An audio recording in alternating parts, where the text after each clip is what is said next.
Hello, everybody, and welcome. This is the Apostate Prophet. I hope everybody is having a fantastic little day and a fantastic big day. David, what's up? How you doing, man? What's up? What's up? Just sending out the link. We're live discussing last night's murders. We're live disgusting. Yes, we're going to talk about that. We're going to talk about the murder and everything around it and surrounding it. Hello, everybody. What's up? What's up? What's up? I'm just trying this new feature right now. I don't know how it looks on screen, but I wonder how it does look on screen, where I can put all the chat on the screen. I think I might regret this very, very quickly. So I don't know.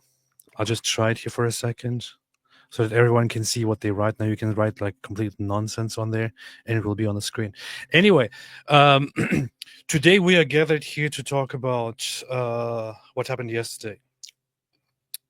So, last night in Washington, D.C., two people who work at the embassy were brutally shot and killed. And I'm sorry, but do you hear the noise here? Is there like lots of noise coming through? No? Okay, good.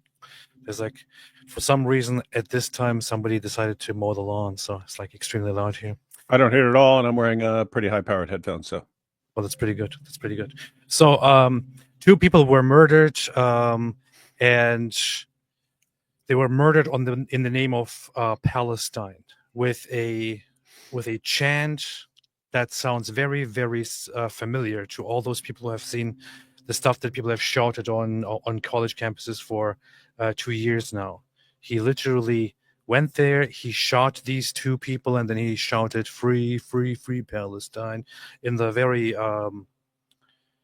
campus format of shouting that stupid slogan. Did you see those videos at all, David? Do you have any idea? the only thing I saw was the video of it was from Twitter, but I saw the video of the guy yelling the Palestine slogan when he was being arrested or something like that. It's the only clip I saw. Exactly, that's what I'm talking about. So, here, this went around. So as soon as this happened, this was actually published right after it happened, as the arrest was ongoing. You can see this guy here. After shooting them, he's being arrested, and he said, "Outside!"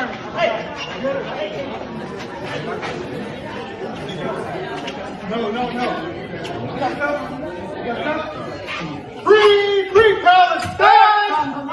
Free, free Palestine! Free, free Palestine! So here's a very, very significant thing about this. He isn't just shouting "Free Palestine," right? What he's doing here is he's shouting "Free Palestine" in the way that we have seen it on college campuses and on the whole pro-Palestine, free Palestine protests for quite a while now. It is that very same thing. It is it's one of their main chants. It's one of their main chants. They got from the river to the sea, then they got the free, free Palestine. Yeah, it sounds very dumb. I don't know why they're doing that. It sounds very, very stupid. But that's literally what he's doing. So he went there directly in line with the pro-Palestine, free Palestine chants and protests that we have heard for the longest time now. It wasn't just some random fringe free Palestine action. We have also seen, of course, people everywhere on social media praising this or mocking the dead and things like that. So the facts here are this guy, the guy's name is Elias Rodriguez. He is from Chicago, and he went to the event that was organized where Jewish people and others meet to specifically go and target Israelis, Jews, and to kill them right there for Palestine. Apparently, that was going to be a very, very fantastic action, which would eventually, of course, free Palestine from whatever it is oppressed by. Some very, very big geniuses, independent journalists like Adam Media here, have said Elias, Jewish name, was a member of the Party of Socialism and Liberation. It is common knowledge that PSL is filled with Feds, false flag. As soon as the thing happened, as soon as the attack happened, people started spreading this idiotic idea that it's a false flag attack. Of course, the reasoning here also doesn't get much smarter than this, which is his name is Elias, which is a Jewish name. Therefore, he's probably a Jew, and this is probably a false flag attack. David, David. Mm-hmm. Yes, I'm Jewish because my name's David. What's your point?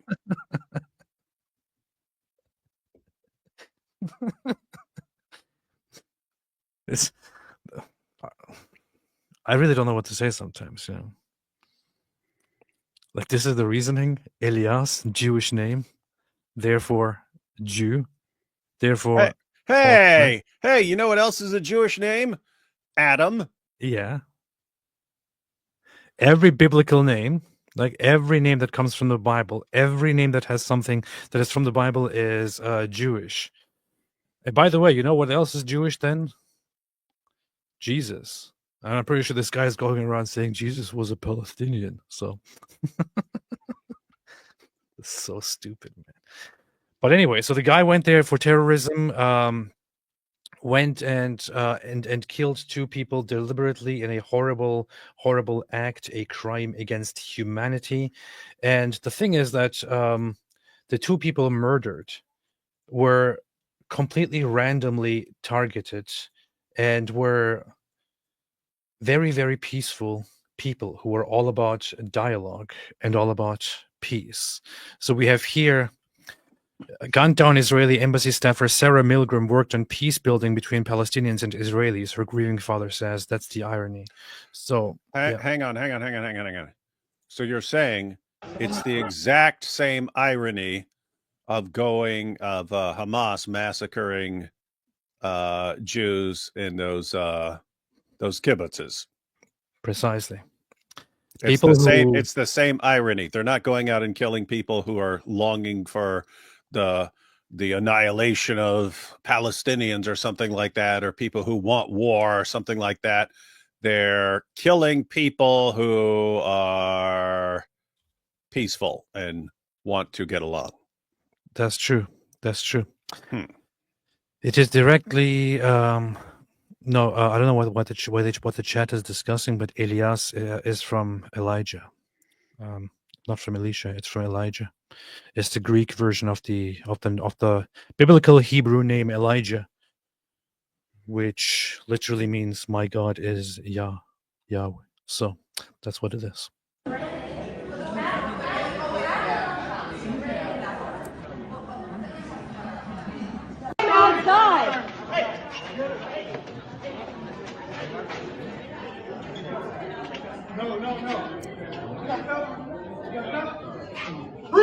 Free Palestine! Free Palestine! Free Palestine! Yeah, absolutely. We just got to move on. Go. Numbers. So let's look a little bit into this story. Sarah Milgram worked on peace building between Palestinians and Israelis. Her grieving father says that's the irony. The father of the bride-to-be, who was killed along with her boyfriend near the Capitol Jewish Museum in Washington, D.C., said his daughter was working to bring Israeli-Palestinian peace and more aid to Gaza before being gunned down by a suspect who later yelled, "Free, free Palestine." This is her. Robert Milgram, 73, slammed suspect Elias Rodriguez's alleged motives as blatantly anti-Semitic and of no help to Gaza, given that his daughter, Sarah Milgram, 26, was dedicated to helping Palestinians. Got a point. This is not helping anyone in Palestine. The only people this is helping are the people who just want people dead at all costs, like death cult people. So Hamas would be a fan of this, but There is allegedly a manifesto online that is going around, but so they were attending an event in which she also was there specifically to talk about the aid in Gaza and all that. So it's very, very ironic that some terrorists would go to a peace activist, somebody who is actually in an important political position, right, and who works for peace, and for rights for everyone. She is being targeted and she is being killed as a result of this pro-Palestine terrorism. Prior to her start at the embassy, Sarah worked for Tech to Peace in Tel Aviv, conducting research on peace-building initiatives between Israelis and Palestinians.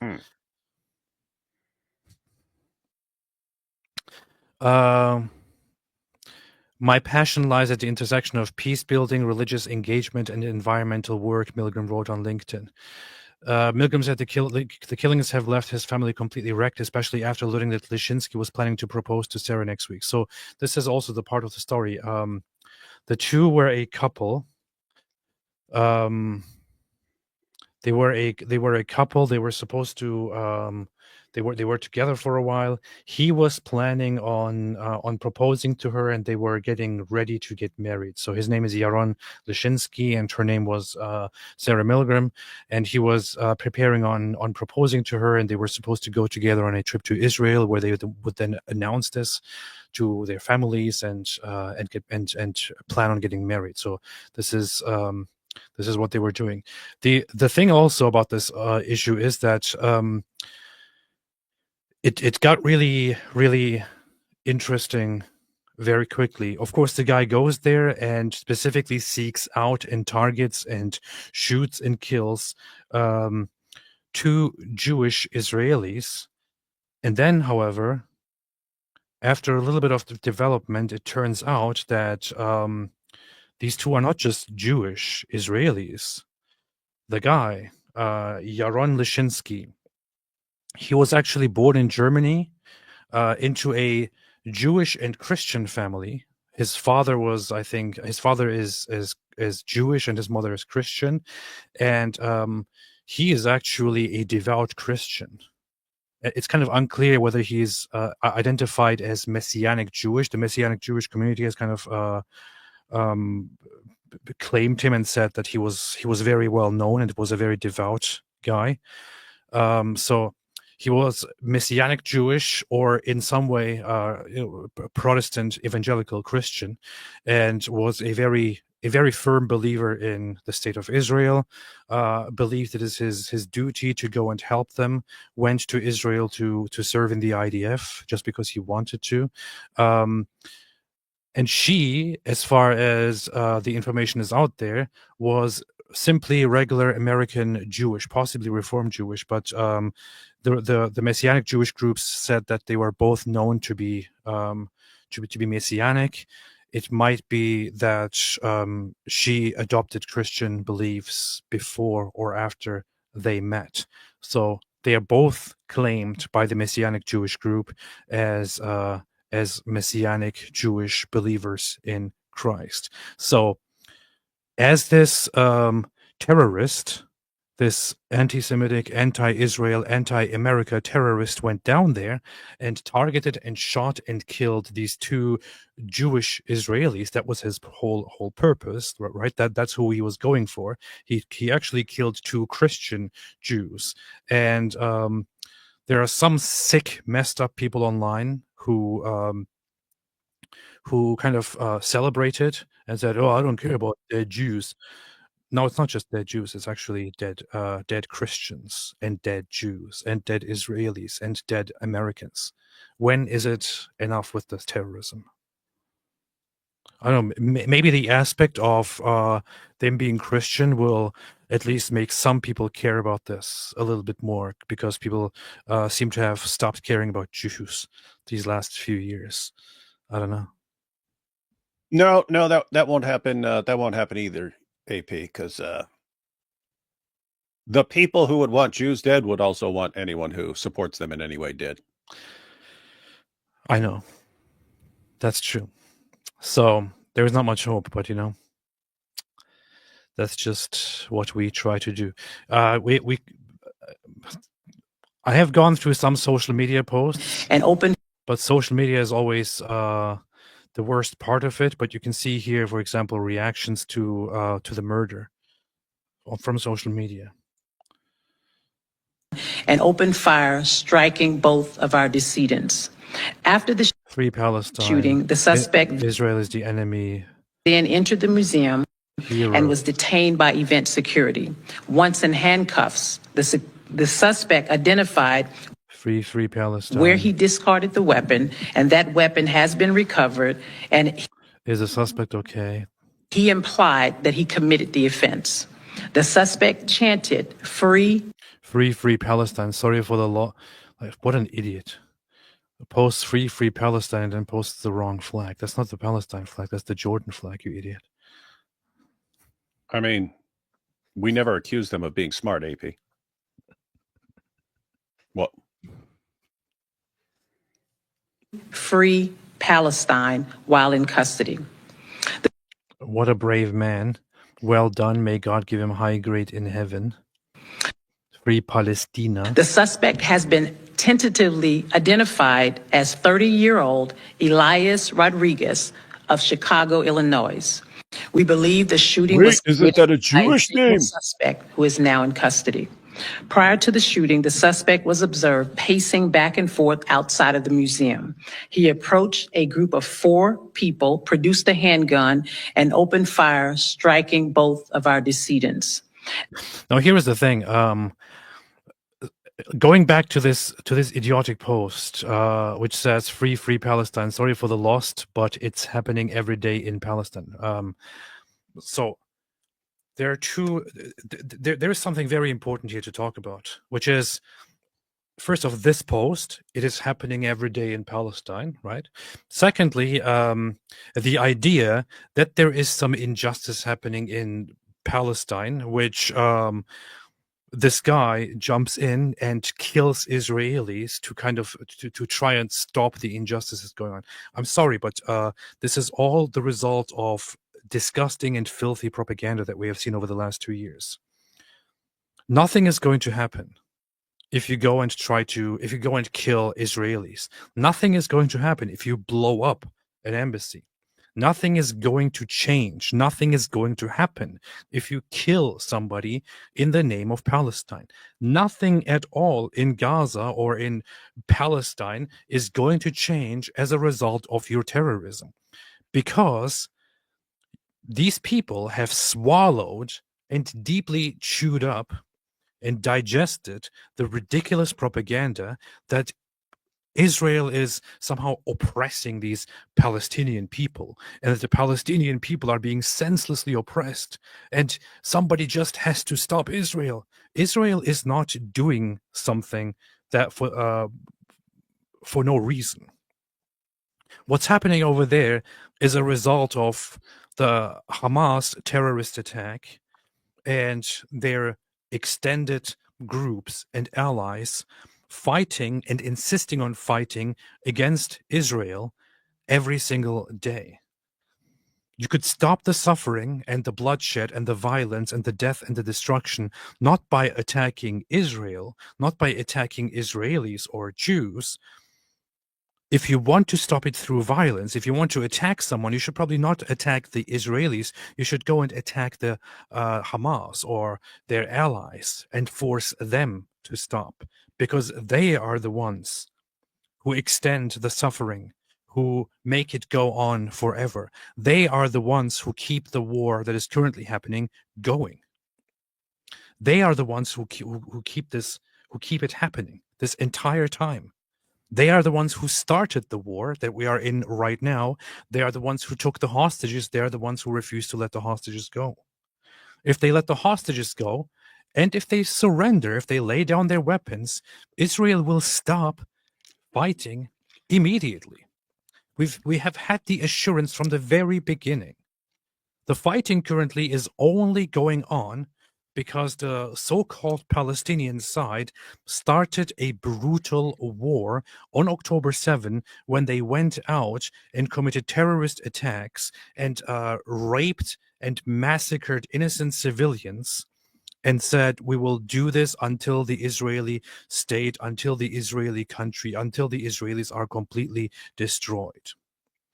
This is why all of this is going on. This is why there is a war. You will not stop this by attacking Israel. You will not stop this by attacking Jews. You will not stop this by any of these stupid, ridiculous, barbaric actions. And if you think that this is wrong, if you think Israel can actually stop any time now and everything will be totally cool, then you are simply mistaken.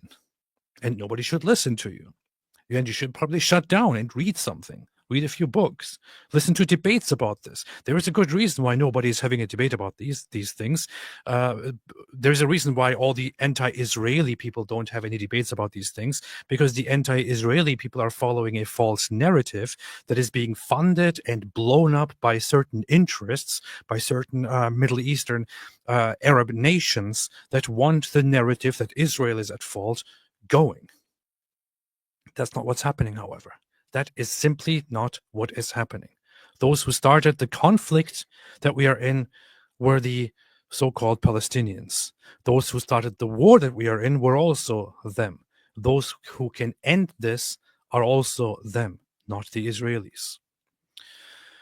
Here's one saying, rise up for Palestine. The whole world hates the fake Jews. Here, I have something to tell you, rise up for Palestine. You know who... You're using the name Palestine here. Before 1948, Palestine was the name that was used for the Jews in the land of Israel. Wait, so this guy is saying rise up for the Jews? Yes. Palestinian in Europe and around the world was a term that was used for the Jews, for the Zionists in the land of Israel. The Palestinian football team, until 1948, was made up of Jews, Zionists, Israel.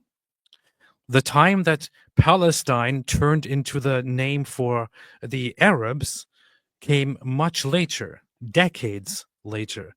And the first time that a state named Palestine was ever announced by the Arab side was in the 80s, in 1988. So if there's anyone who is fake here, it's you and the people that you stand up for. You absolute imbecile. And with that, you will get blocked. Now read on that a little bit and learn something. What? I can't read. Freaking idiot. I can't read. Free Palestine while in custody. So that's what's happening here. That's what's happening here. We didn't even know about it. She was leaving on Sunday to Israel to meet his family. They were going together, Milgram said. She was happier now than she was ever in her life. She was truly in love with Yaron and vice versa, he added. Now here is the terrorist. Elias Rodriguez, a leftist activist, was detained at the scene. Rodriguez, a Chicago native, is accused of gunning down the couple as they were leaving an event at the Capital Jewish Museum.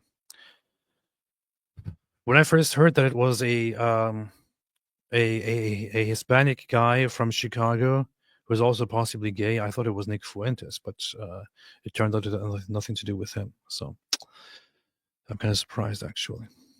Although it might be Nick Fuentes' boyfriend, for all we know. It could be. It could be.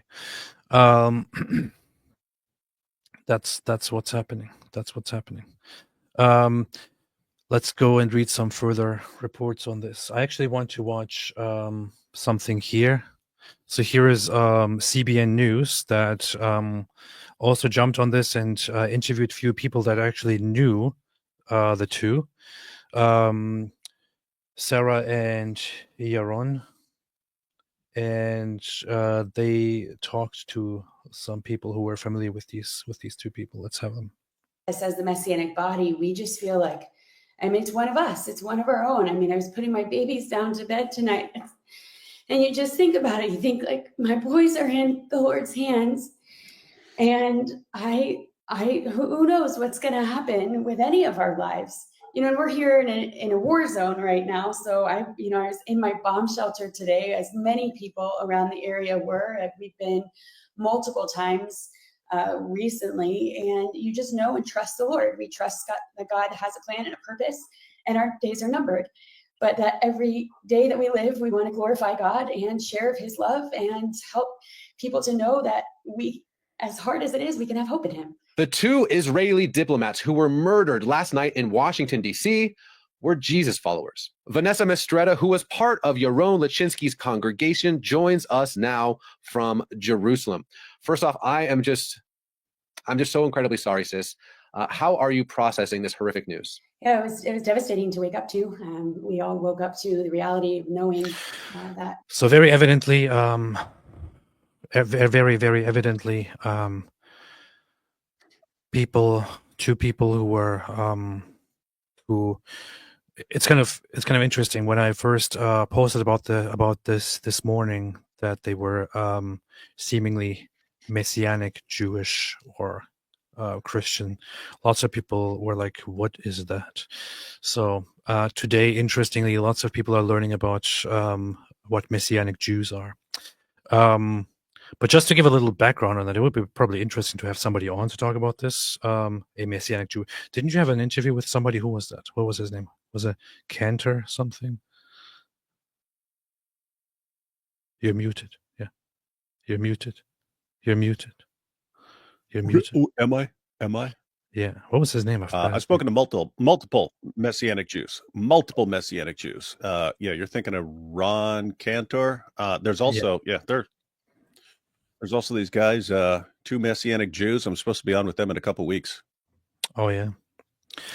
So, for those who don't know, I'm not terribly informed about Messianic Jews. I just know the basics on them, but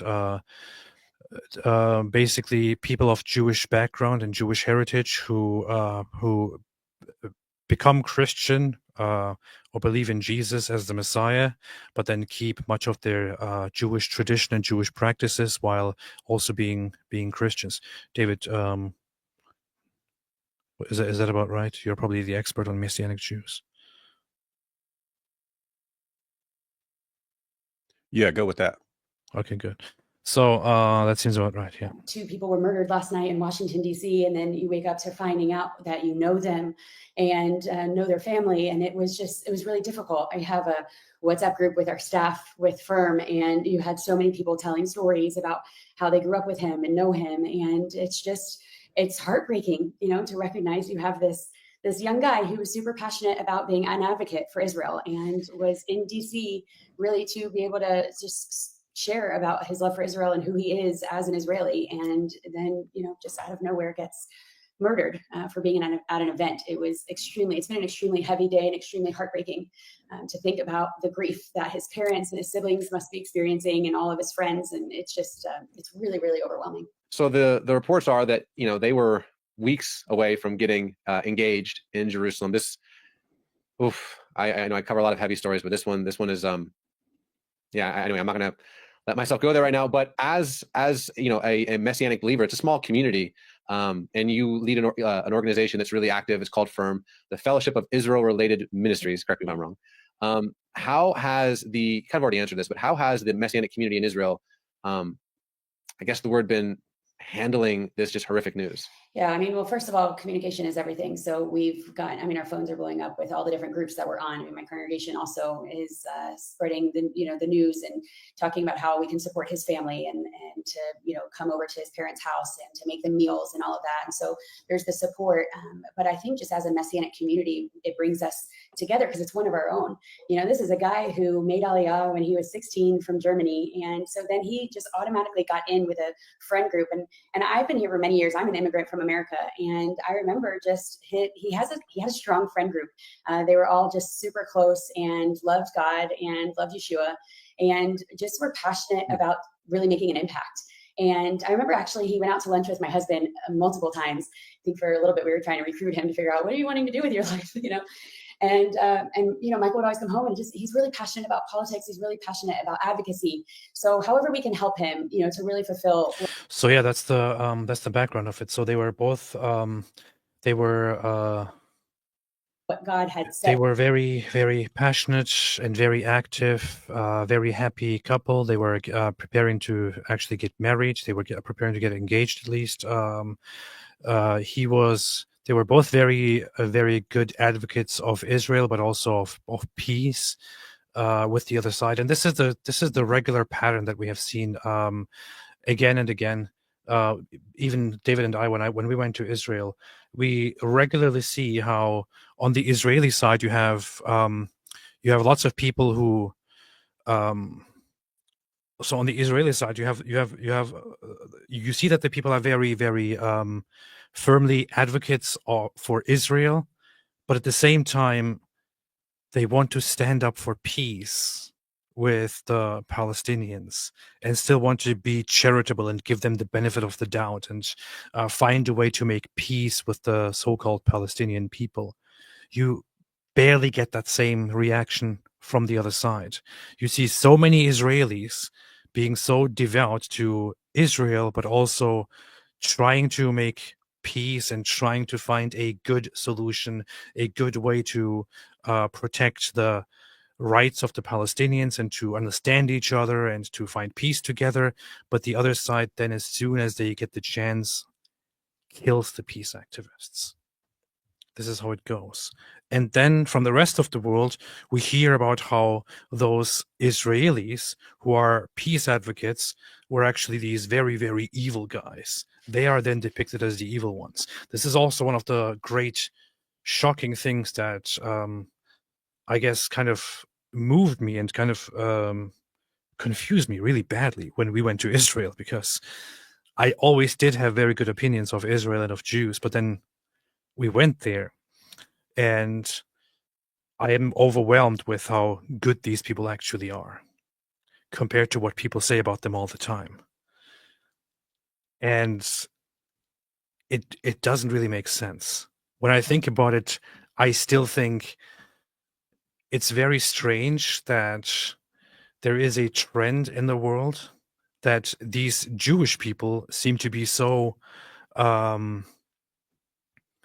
good and charitable, but then the response to them is from the rest of the world is basically that they are these evil people, evil bunch who deserve to be killed, and they are behind all the evil stuff in the world.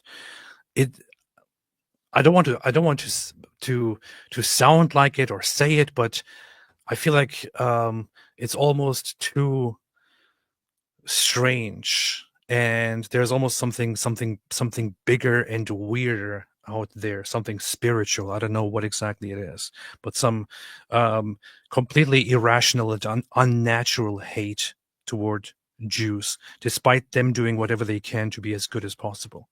And it's incredible, absolutely incredible. I know David agrees with all of what I just said. So Actually, I was looking up the guy from that CBN clip who's doing the interview. I was like, that dude looks really familiar. So I was looking up who that was. But yeah, I did a show with him. But it was on TBN, not CBN. So anyway. what is TBN?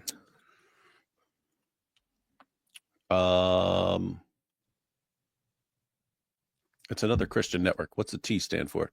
Trinity? Trinity Broadcasting Network? I don't know. Probably Talmudic. Yeah, Trinity Broadcasting Network. Yeah, we did a show. Did a show with him. That's why he looked familiar. But anyway, I had to find him because that's a different network. So here we have more information on who the two victims were. Lishinsky and Milgram often attended Jewish events in Washington and had planned to move in together in July, according to friends and others who knew them. They were scheduled to fly to Israel to meet his parents in the coming days, so we assumed it was very serious, Robert Pilgrim, Sarah's father, said in an interview. But there was more. Yechiel Leiter, Israel's ambassador to the United States, later told Sarah's parents that Lishinsky had bought an engagement ring last week. He hoped to propose in Israel. On Wednesday, as they often did, the couple went to a diplomatic reception at the Capitol Jewish Museum in D.C. As they stepped out onto a quiet street, a gunman opened fire and killed the couple, according to the police. Instead of walking you down the aisle, we are walking with you to your graves, Israeli embassy spokesperson Tal Naim wrote Thursday on X. Lyshinsky's friends, professor, and family described him as a quiet intellectual who cared deeply about his religion, Israel, and building bridges among communities. Lyshinsky, the son of a Jewish father from Argentina, who later moved to Israel, and a Christian mother from Germany, who was born in Israel but moved to Nuremberg, Germany, at a very young age. His older brother Hanan Lyshinsky said in a brief interview, Yaron, who also had a German passport, was the second oldest of 5 siblings. Growing up in a dual faith, home influenced Lyshinsky's desire to go into diplomacy, his friends and professors said. He identified as Christian, but periodically attended Sabbath services with his girlfriend. Oh, okay. So he identified as Christian, but periodically attended Shabbat services with his girlfriend. So his girlfriend then probably still attended Sabbath services and probably was still, I don't know. Nissim Utmangzin Din. No, that could mean Jewish or Messianic Jewish. Yeah, could be too. I don't know. Nissim Utmangzin of Humanities at the Hebrew University of Jerusalem said Lyshinsky spoke 4 languages and saw his diverse cultural background as an advantage, especially in diplomacy. Soccer together, Japanese for years. He was what we call a mensch, said Ronan Cheval, Dean, and so on. His friends in DC, including fellow embassy workers and young people he met in the Jewish community, said Lyshinsky loved taking photos of the small things other people missed and having deep conversations about religion and philosophy. Sounds like you, David. He had a clever sense of humor, said Joseph Milstein, who met Lyshinsky through a conference about the Iranian diaspora. He had this intellectual curiosity of people from different cultures and backgrounds that was so special. And she was a perfect daughter. Children's chorus for lyric opera in Kansas City, playing the violin. She graduated from Shawnee Mission East High School in 2017 before enrolling in the University of Kansas. Gosh, she just graduated in 2017. Yeah. Kennard said her best memories with Milgram are of days spent dog-sitting Kennard's dogs. As soon as you met Sarah, she just had a way of putting you at ease, like there was such a light about her. She also spent time in Tel Aviv working for Tech to Peace, which is the peace organization, bringing Israelis and Palestinians together in peace-building initiatives. She was a Zionist, loved Israel, and loved Palestinians. She was a peacemaker, her father said. She had a good heart, and she showed it. This is the...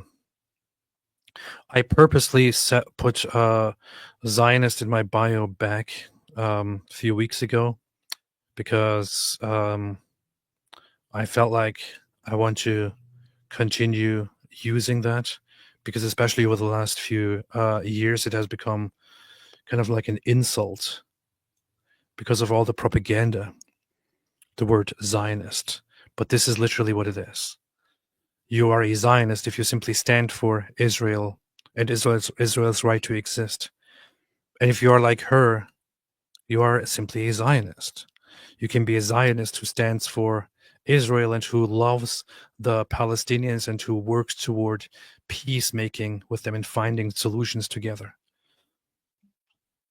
But the Islamic terrorists have turned the word Zionism into a very, very bad thing, with the support of the far left and the Nazi propagandists. Anyway,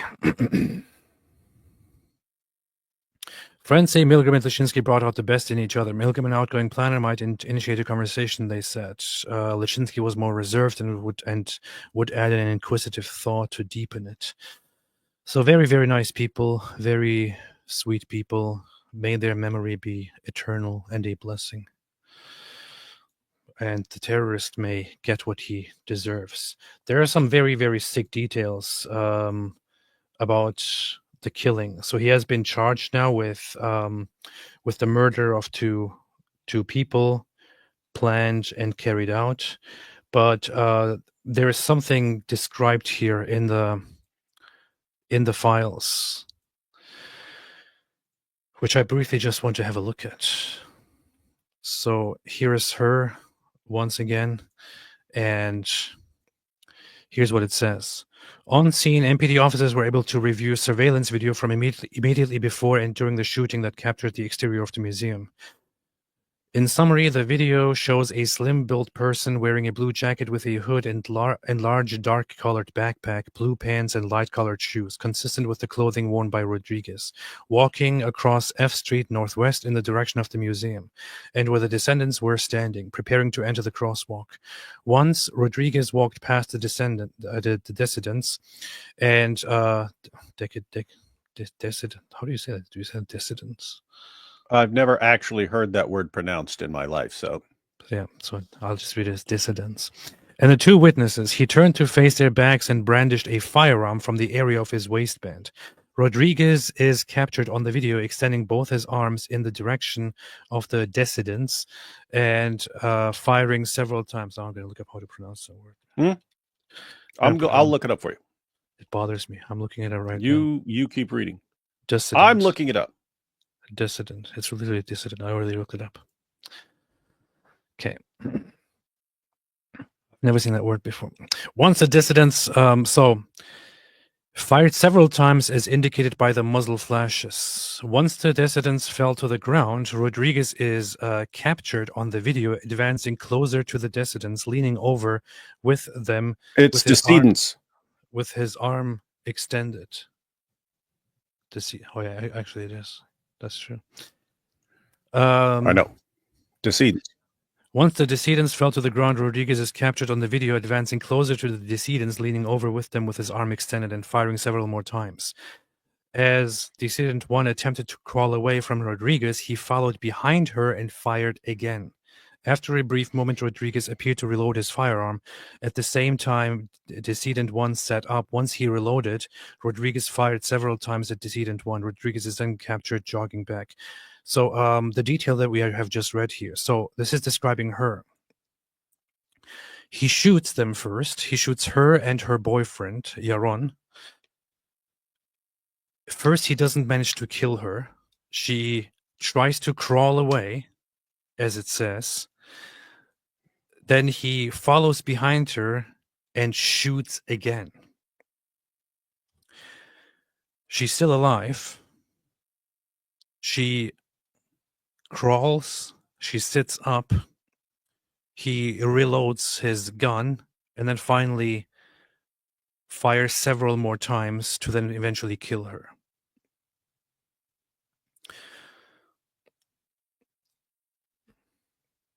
This is the Free Palestine action in action right here. The Free Palestine protest in action right here. The sickness, the absolute monstrosity in action right here. It's not just about sending a message. It's not just about, being violent and loud to draw attention. He fires at her. She's alive, crawling away. It's not enough for him to fire and to kill one person already. She crawls and he fires at her again after following her. She sits up and then he reloads his gun on purpose and fires at her several more times until she's dead. This is the brutality and the sickness in question. Is this about freeing Palestine? Is this about seeking justice? What the hell did she do to anybody? This guy is looking for an excuse, just using the Palestinians as an excuse to let out the most evil, the most vile, the most sick in him, to brutally kill two innocent people, to fire at them over and over again, to brutally kill them. What the hell did she do to this guy or to anybody?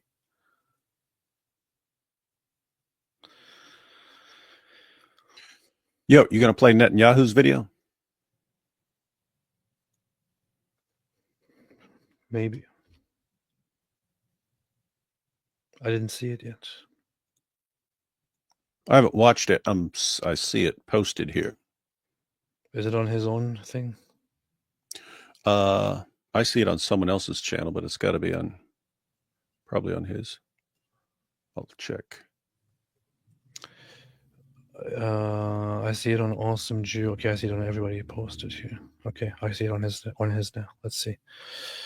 I guess you're talking. What the heck? What? Okay, let's see. Last night in Washington, something horrific happened. A brutal terrorist shot in cold blood a young, beautiful couple, Yaron Lishinsky and Sarah Milgram. Yaron had just bought an engagement ring for Sarah. He was planning to give it to her in Jerusalem next week. They were planning to start a new and happy life together. Well, that tragically did not happen. Yaron and Sarah weren't the victims of a random crime. The terrorist who cruelly gunned them down did so for one reason and one reason alone. He wanted to kill Jews. And as he was taken away, he chanted, "Free Palestine." This is exactly the same chant we heard on October 7th. On that day, thousands of terrorists stormed into Israel from Gaza. They beheaded men, they raped women, they burned babies alive. They butchered 1,200 innocent people and took 251 innocent people hostage to the dungeons of Gaza. A short time afterwards, Hold up, let me fix the thing here. Fix what? If I may, kind of quiet. last night in Washington, Okay, where was this? 110. All right, here.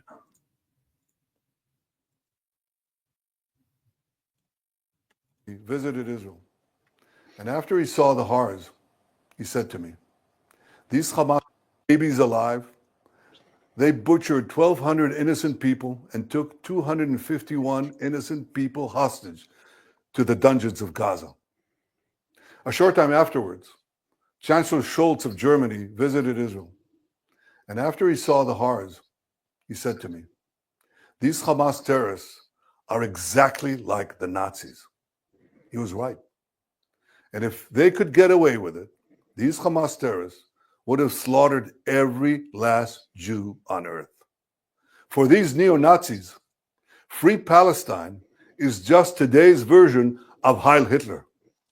They don't want a Palestinian state. This is not a lie. This is not some propaganda. This is pure fact. Mm-hmm. And I made that very same point during the debate that I had with Andrew Wilson recently. When he's saying that if Hamas had the opportunity and the chance, they would kill every single Jew on the face of the earth, he's completely correct. This is what we heard directly from Hamas over and over again. That was precisely their goal. I played the videos here 1,000,000 times by now.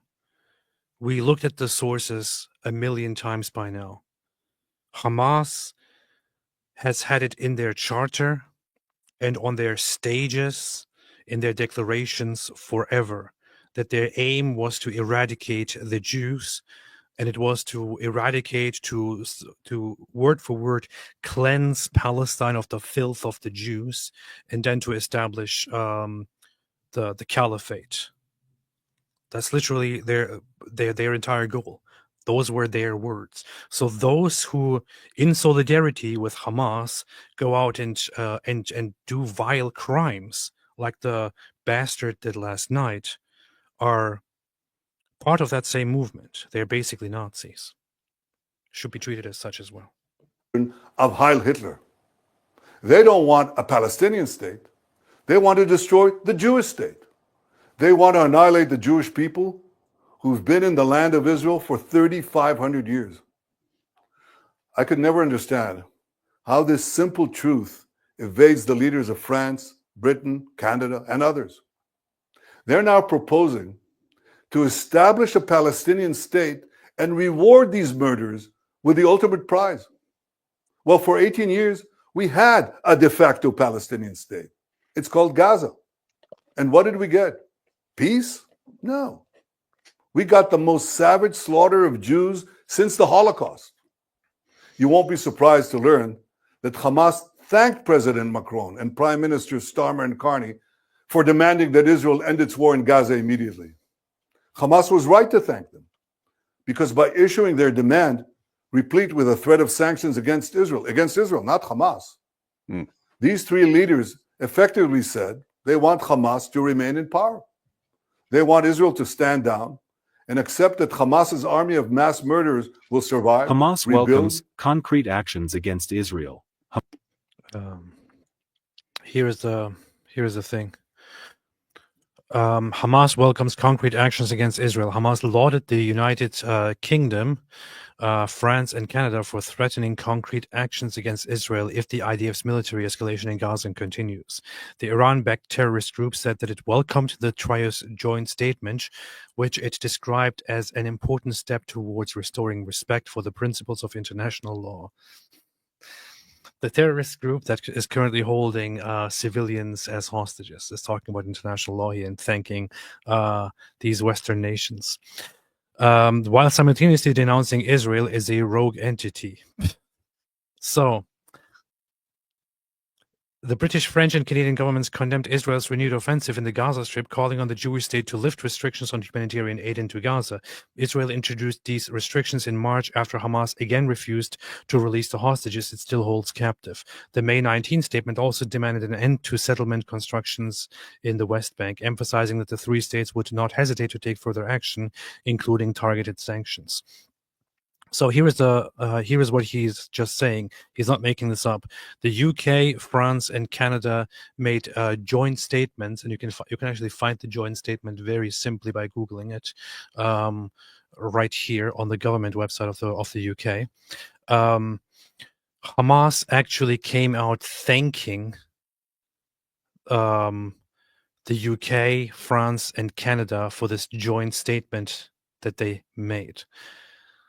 Imagine an actual terrorist organization that for 30 years preached that their aim is to eradicate the Jews and to establish a caliphate.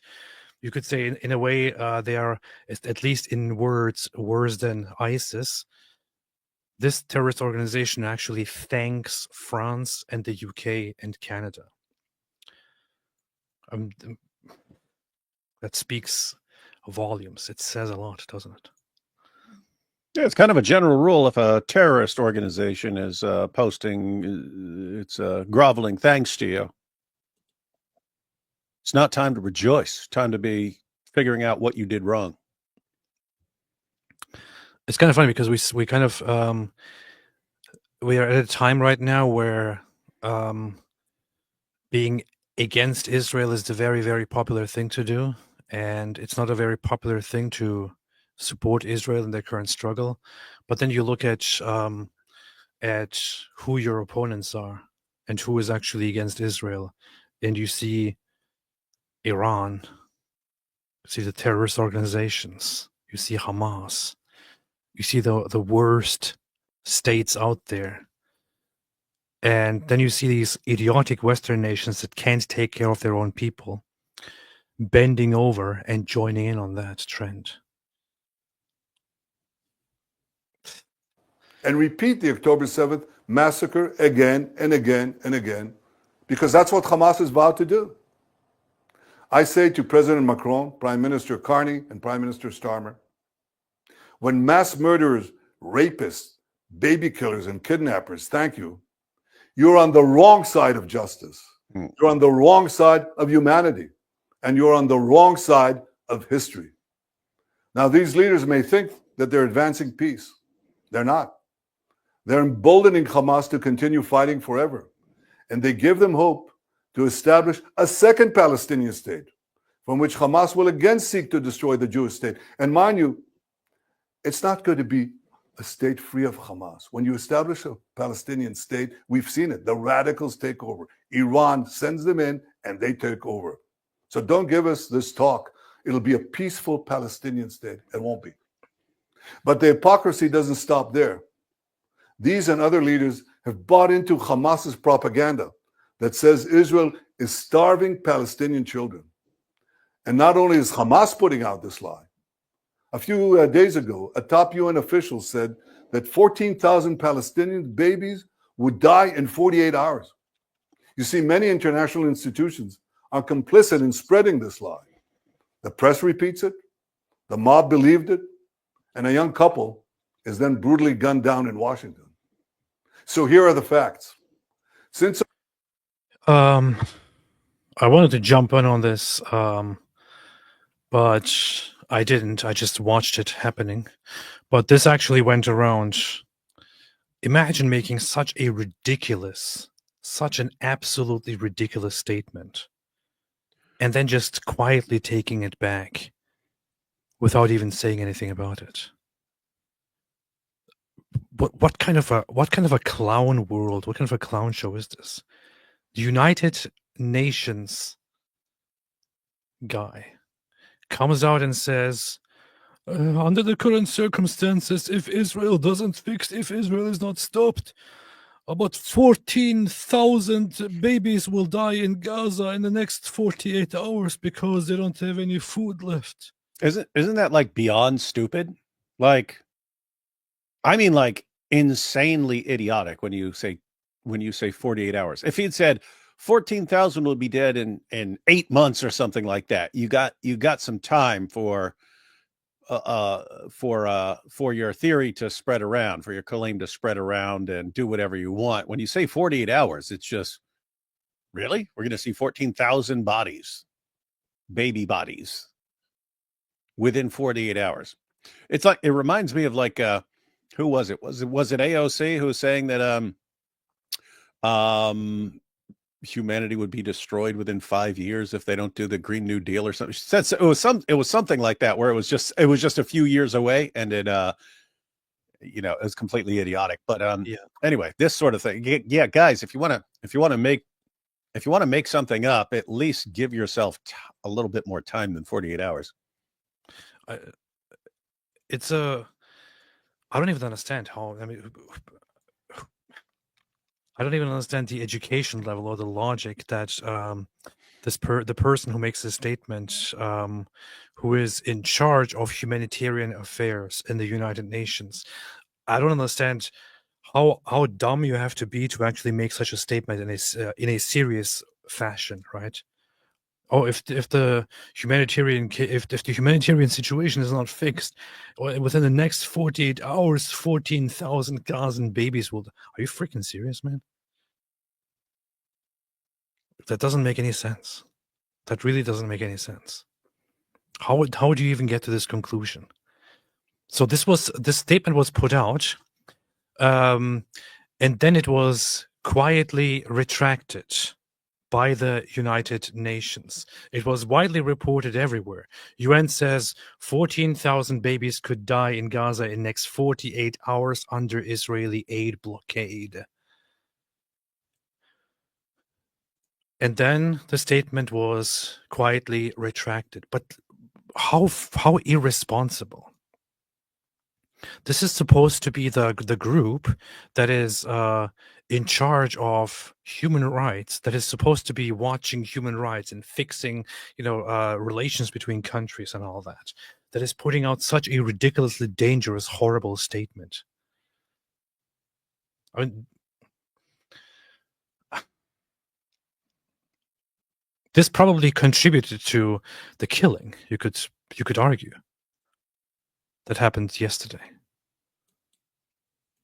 October 7th, Israel has sent 92,000 aid trucks into Gaza. That's right, 92,000 aid trucks. That includes 1.8 million tons of aid. 1.8 million tons of aid. More than enough food to feed everyone in Gaza. Yet as we had let the aid come in, Hamas stole it. They took a huge chunk for themselves. The rest they sold at exorbitant prices to the Palestinian population. And then they used the money they stole to recruit new terrorists to continue their war against Israel. Our goal from the start was to get food to Palestinian civilians, not to Palestinian terrorists.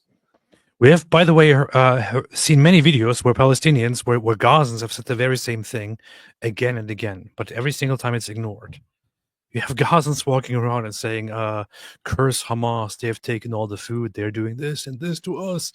But all the free Palestine people are ignoring it. And I have to say, Israel is really bad at the whole, propaganda and PR thing, as it seems. I don't really understand. It is weird. I mean, it's extremely weird because we've been saying it for a while, and then we were over there in like their media center where they're figuring out what they're going to address and so on. We're thinking this you're missing the most important stuff as far as the stuff that's going on social media and Twitter and stuff like that. And they seemed pretty darn clueless of how bad some of this stuff is getting and how they should be responding. And yet, simultaneously with that, with us thinking, well, they're good at lots of stuff, but this stuff they're really, really terrible at. Somehow, their opponents think they're these masterminds that are controlling all the media and social media and everything else. It's just really weird. It's pretty weird. So we consulted with our American allies. What do we do to prevent Hamas from looting the aid? Well, together we devised a mechanism to achieve this goal. American companies will distribute the food directly to Palestinian families. They'll do so in safe zone secured by our military. And this will allow us to complete our goal of destroying Hamas while enabling aid to reach the civilian population. Hey, pause that. Yes. You catch that? Because that was brilliant. That was brilliant, everyone. So what's the problem? Well, you do have people, you do have kids and civilians and so on. And tons of them support the terrorists and so on. But there are those who don't. We've seen them because we've seen them protest and we've seen them get killed. And so how many more are there out there who just can't speak out because they don't want to be tortured and killed and so on? So you want to get aid to people. What are all these nations? Just send the aid in. Okay, what happens if you just send the aid in? What happens if you just send tons of trucks loaded with food and supplies in there? What happens? Hamas takes it instantly. And then they keep it and then they sell it at massive price. It's not being handed to civilians. It's being sold to people at exorbitant prices, as Netanyahu said there. So what happens? What's actually happening with these aid trucks? You're making more Hamas billionaires. And then they use the money both for themselves and to recruit new terrorists. So obviously you want to stop this. If we're just sending piles of money in there and we're just sending piles of money and piles of aid, but the aid is taken by the same group. And then this is just extending the process. What do you do about this? Well, he said, you're going to have people in there that are distributing the aid directly to the civilians. Well, how are you going to do that? Well, because it's going to be in areas where the Israeli military is protecting the civilians so that the civilians can come and get the aid and not be controlled by Hamas. Okay, that's a solution, but that's what they're being condemned for right now. Like, how dare you circumvent Hamas in this process? We want the aid to go directly to Hamas. So, guys, just to be clear on this, if 14,000 babies were on the brink of dying of starvation, if you don't just allow these endless aid trucks in right now, if that were true, letting all those aid trucks in would not make any of those babies not starve, because the aid trucks would just be taken over by Hamas. So what do you need? You need a system. That's what he's saying, and he's bad for it for some reason. You got to apparently anything that does not turn Hamas officials into make more billionaires out of these guys is unacceptable. And that's just insane, because you got Western leaders supporting this nonsense. The very funny thing about all of this is that over 85% of the population in Gaza are currently living in what's called safe zones, from where they make videos, live regular lives, average lives. Occasionally, in parts of those safe zones, something happens. An airstrike is conducted. Something blows up. Somebody shoots something. But for most of it, the vast majority of the population is completely and entirely safe. and they were put in those safe zones by Israel. There was given to them proper warning until they could go there and could stay there. Most people, the average Gazan person, the average Gazan civilian right now, if they heeded all the warnings and did not stay back, live in safe zones, and most likely nothing will happen to them. There will be no danger at all. They will live through this and get out of this alive. Things are really, really rough right now. But pay attention to the detail here. 85% of the population is placed into safe zones, evacuated and placed into safe zones by Israel themselves. Didn't we hear from the very beginning that Israel is doing this indiscriminate bombing and indiscriminate killing?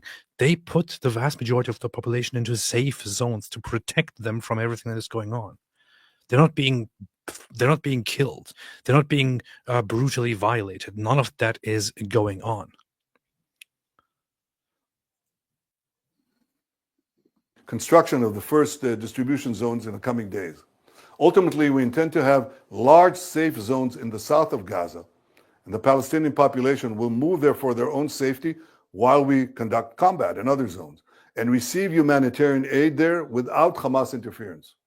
In the meantime, we authorized letting trucks enter Gaza to provide for immediate needs. Yesterday, I think more than 100 trucks went in. More will come in today. I tell you this, no army in the world has ever gone to such lengths to provide aid to the civilian population in the midst of intense combat. And Hamas, of course, opposes this. It shoots Palestinian civilians who want to leave for safe zones, and it shoots Palestinian civilians who want to prevent Hamas terrorists from looting the aid trucks intended for them. As for the hostages, we'll do every effort to secure them. I'm ready for Hey, you got a temporary massive echo ceasefire going, man. to get more. What is it? Oh, your microphone is picking up the sound from your headphones when you're not talking, and it's auto adjusting and getting really loud. More out, but we demand, and you should demand, that all of our hostages be released and released immediately. And so should every civilized country demand this. Mhm. We're in an intense seven-front war that was launched against us by Iran and its proxies. Sometimes in war, accidents happen. One such incident happened the other day in Jenin, and thankfully no one was hurt. Our military has expressed its regret over the event because we don't target civilians or diplomats. We target terrorists. Exactly the opposite of Hamas. They target civilians, ours, and they hide behind civilians, theirs. They use them as human shields. That's a double war crime. But I don't hear that coming from anyone of those countries that could. I can hear some of these people say, "Oh, so they don't target civilians? Oh, yeah. So why have people been killed? Why have civilians been killed in Gaza?" Well, once again, the comparison here is very simple. When the Palestinian activists had the chance, what did they do? They indiscriminately killed anybody they could, foremost civilians. What does the Israeli side do? Do they target and indiscriminately kill all the civilians? Anybody? No, they don't. They simply do not. We have civilian casualties that happen in every single war. That's what we have. But the vast majority of targeting, the vast majority of strikes are done with military targets. That's it. You can simply not prove that Israel is actually deliberately targeting civilians or anything like that. And if there are occasions where civilians are unnecessarily hurt or targeted or something like that by any rogue people, they usually deal with disciplinary action from the Israeli army itself. Not so with Hamas. They can do whatever they want. Criticize Israel. For those who say that Israel stands alone, I say we're not alone. Justice stands with us. The truth stands with us. History stands with us. And so do countless people around the world who can tell the difference between right and wrong, between good and evil. I want to thank all of them. And I especially want to thank President Trump and the American people for their forthright stand with Israel and with the Jewish people. Together we stand, together we'll triumph, and we'll see the victory of civilization over barbarism. It was not too bad, not the worst speech I've heard. No, it's pretty good. Yeah, so it looks like they're what he's describing there. You put and what you were describing as well. That you get people, as many people as you can, into safe zones while you carry out your hunt for terrorists and so on. That's exactly what you need to do. I mean, apart from just deporting the entire population or something like that, if you want to deal with the terrorists without killing everybody, what do? You have to start dividing up places and making safe zones and stuff like that and going and fighting in different areas. It's exactly what they're doing. You do have this problem of all the aid that people send in gets taken over by Hamas and used to enrich themselves and to recruit more terrorists. What do you do about that? They're dealing with that. So I don't know. Seems like I can't think of something where they should be doing things significantly differently. That's true. That would have been funny if he said, if he had said, and Ezra, the son of Allah, stands with us. That would have been, you see, around the world, you see, the Quran was right all along. The truth. You see, the Jews, they do worship Ezra. The Quran was right. We knew it all along. Ezra's the god of the media and banks. JNS says apparent manifesto of alleged DC shooter found. FBI raids Chicago home. I'm not sure why. Is this just a tradition that they alleged DC shooter when it's like clearly the shooter? I don't know. I understand the purpose of putting alleged when you don't want to get in legal trouble when there's a crime that has to be established, but we all know that he actually did shoot. So yeah, it's just a standard thing. Just hey, whenever you're saying until a person's actually been convicted, always say that just in case. Except when we say Andrew Tate is a rapist. Yeah. Okay. And a sex trafficker. Yeah, and pervert. Yeah. The FBI raided the Chicago apartment of Elias Rodriguez on Thursday, searching for clues in their investigation of the 30-year-old who is accused of shooting and killing. Wait, 30-year-old? That can't be Dick Fuentes' boyfriend, man. That's like 20 years too old.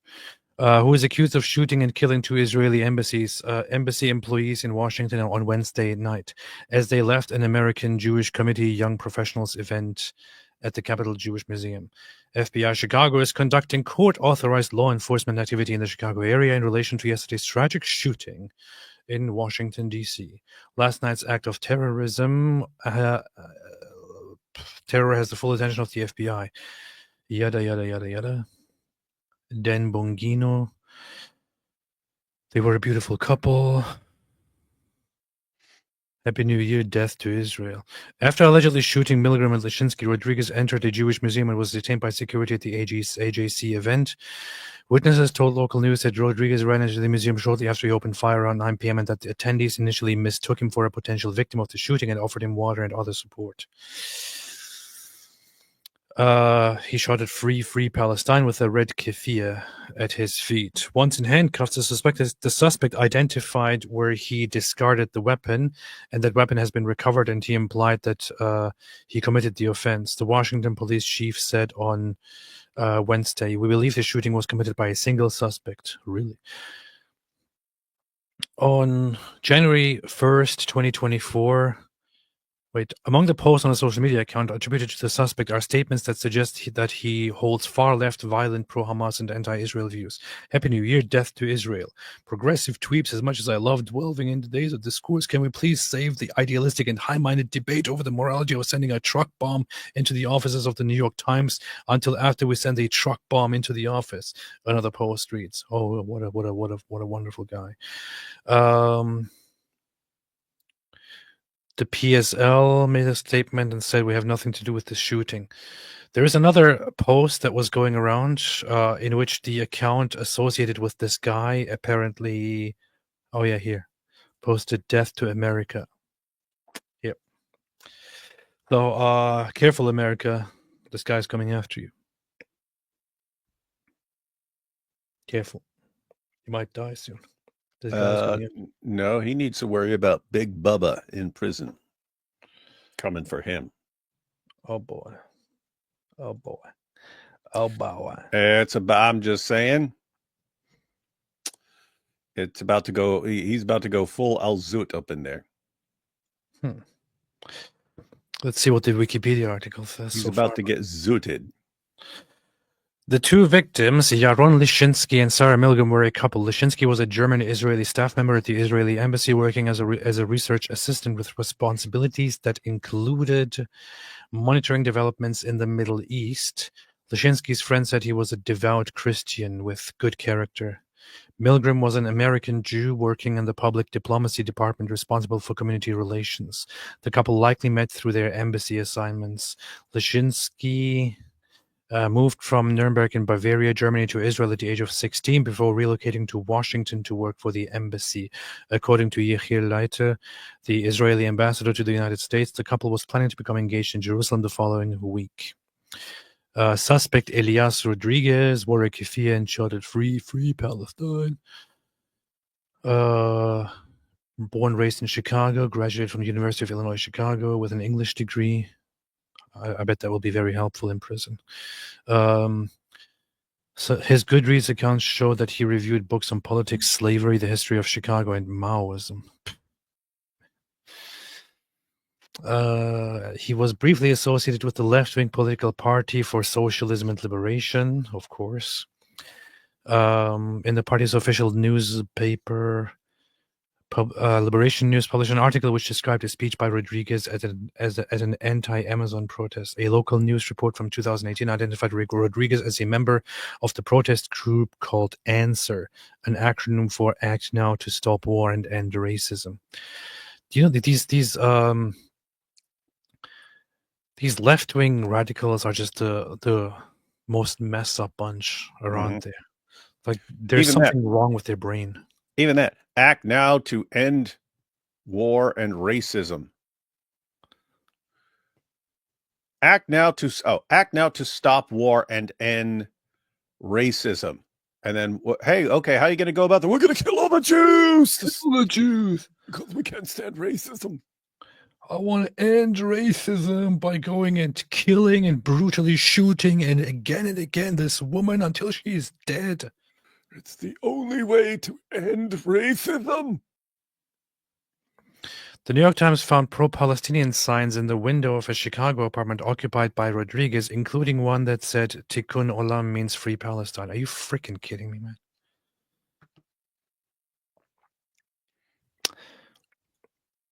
Tikkun Olam is a Jewish concept of healing the world.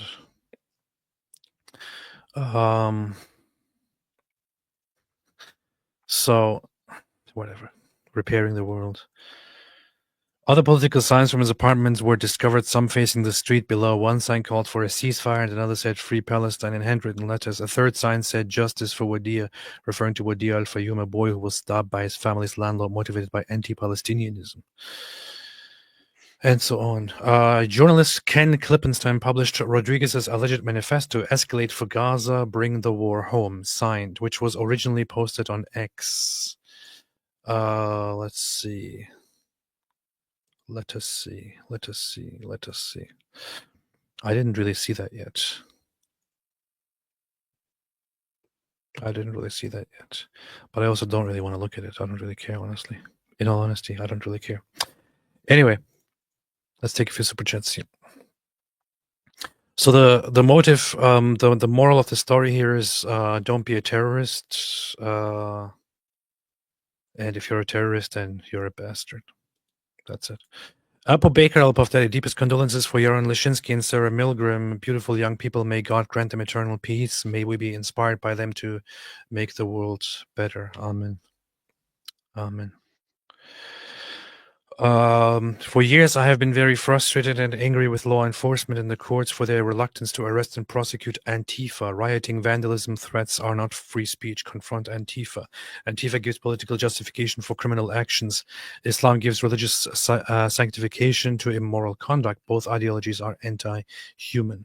Very, very much true. Steph's became a member again. Red Sainwa says, did you catch and Hamas after his chant? Yeah, somebody was shouting whenever he said free, free Palestine. No, I think that the response was from Hamas. I think that was the response. K. Alif, globalize the Intifada and free, free Palestine. Slogans have nothing to do with Gazans. It is an incitement to violence against Jews. True, true. Your favorite maid, welcome, welcome. Hassan Piker is demon possessed. He is. Think it was Jew against the wall at Hamas. They believe in Jesus, not Ezra. Yes. Appears he targeted the most attractive young couple. These people are filled with envy, rage, and hate. It is messed up. He seems to have just randomly. He seems to have wanted to just approach and kill somebody attending the event, and eventually ended up killing these two people. Thracian Alpha DNA, APYU Orthodox and not Messianic Christian. That's a good question. Asa, this is what they meant when they said globalize the Intifada. Exactly. This is what globalizing the Intifada is. Boys search Mark Levin. This is evil on earth. Fox News. He hit the nail on the head. I shall look at it. Divine Mercy says all the evidence was live streamed by these people. The evidence is all public. How can people be this stupid? My prayers go out for the Jewish people. Amen. Leargil says, my boyfriend's Messianic. He accepted Jesus 9 months to the day we met. Talk about rebirth. Understanding Messianic prophecies like Isaiah 53 would help Christians realize the centrality of Jews to our faith. Romans 9 through 11. Yeah, this is the thing. There are some people who are not familiar with Messianic Jews who there's always a debate about what they are. And like they're technically just Christians. But they identify as Messianic Jews because I guess there's something about preserving the Jewish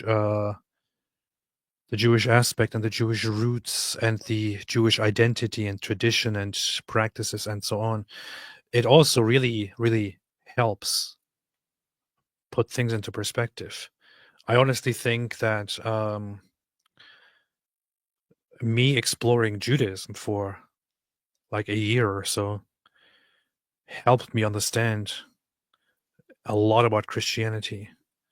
And when I went to a church, an Orthodox church, for the first time, I could see all the related things, things related, but things that are very, very Jewish in Christianity, and all the Jewish stuff when it comes to Jesus. So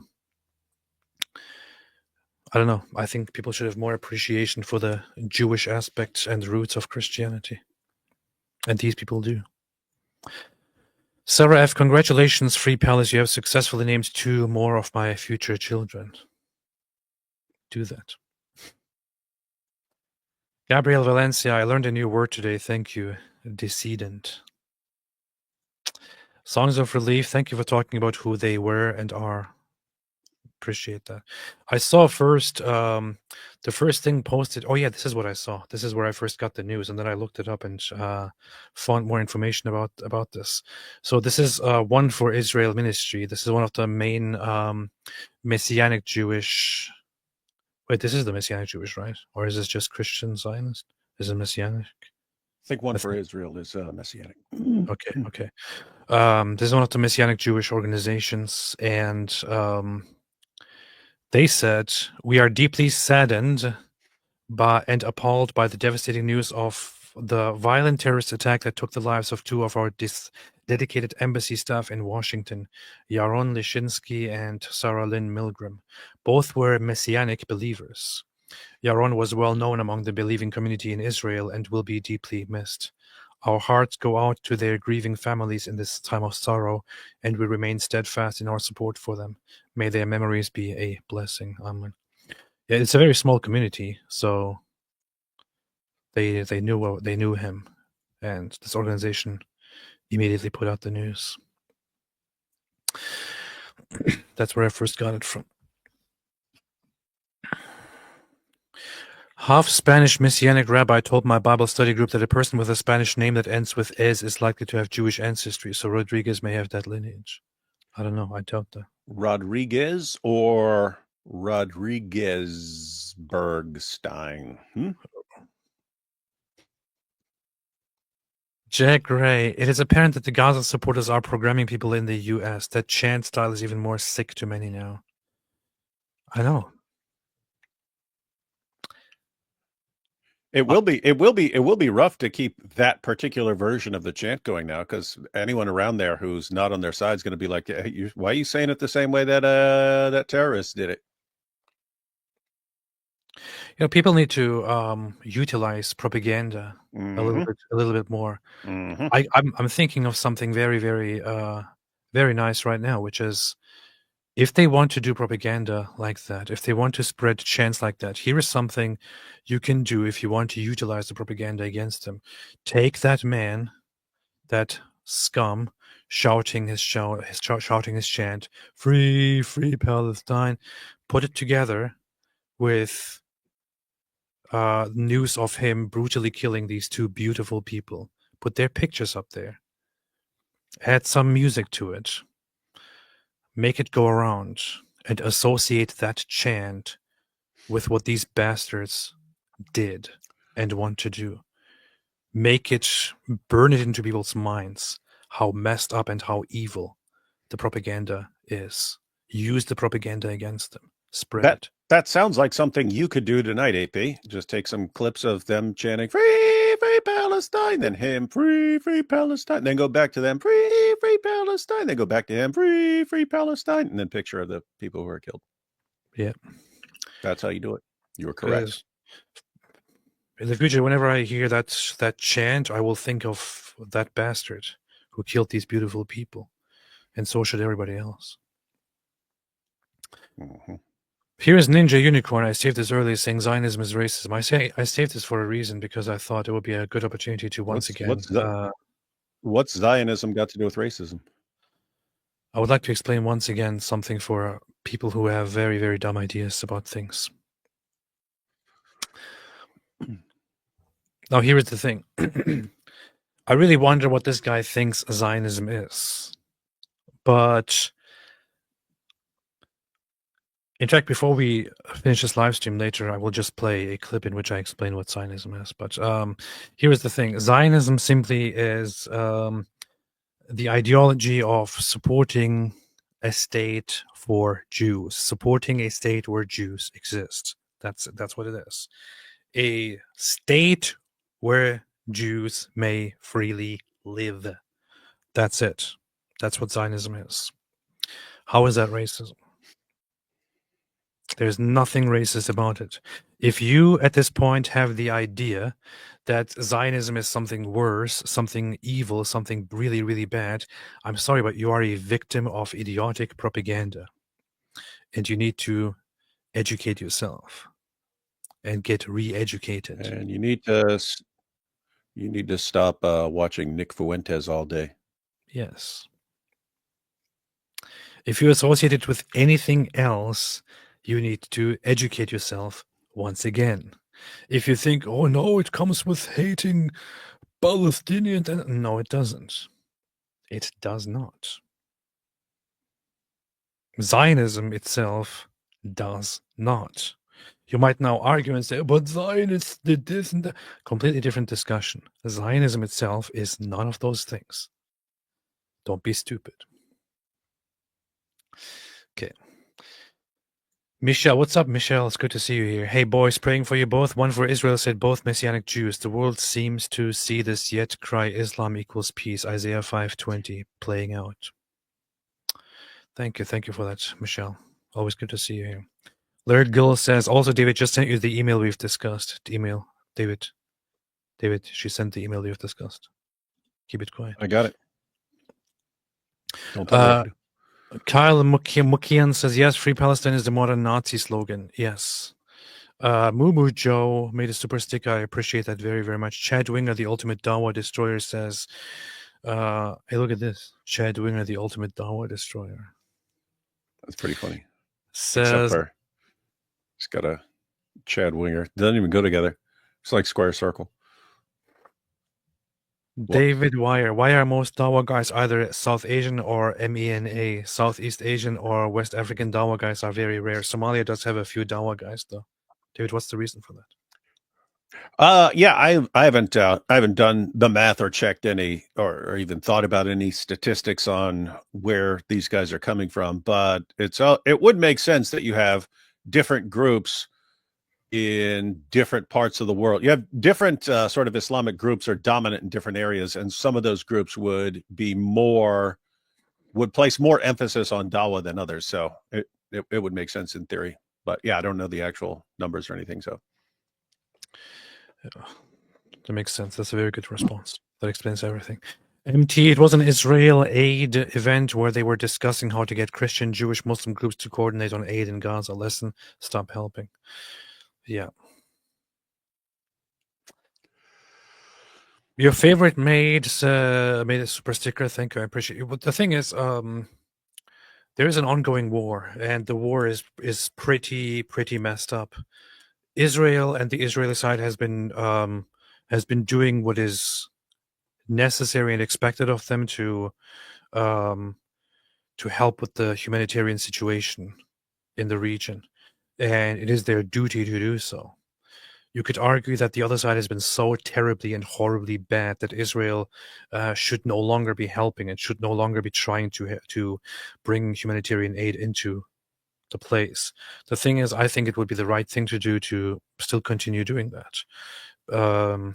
As much as it gets very, very difficult and horrible, it is the right thing to do to still take care of the civilian population, as much as they are a danger, as much as they are embedded in the evils of the other side. Yeah, it's still the right thing to do, despite all the horrible stuff that's coming out from the other side, I would say. Yeah, it's and you have that principle biblically. When Abraham's talking to God about destroying Sodom and Gomorrah, and he starts, what if there's 50 righteous people in the midst of all those bad evil people? God's like, okay, I won't destroy them. Like, what about 40? And he gets all the way down. What if there's 10? What if there's 10 good people in that entire town? God's like, I won't destroy it. I won't destroy it if there's 10 people there. So the idea there is even if you have tons and tons of evil people, if they're not all evil, you want to do everything you can. Sometimes there's no way around it, and there's collateral damage and stuff like that. But if you can come up with a way, but it sounds like that's exactly what they're doing. Trying to figure out ways to get aid to the actual people, some of whom do not support the terrorists, while not giving it to the terrorists. That's very, very powerful. Very, very powerful.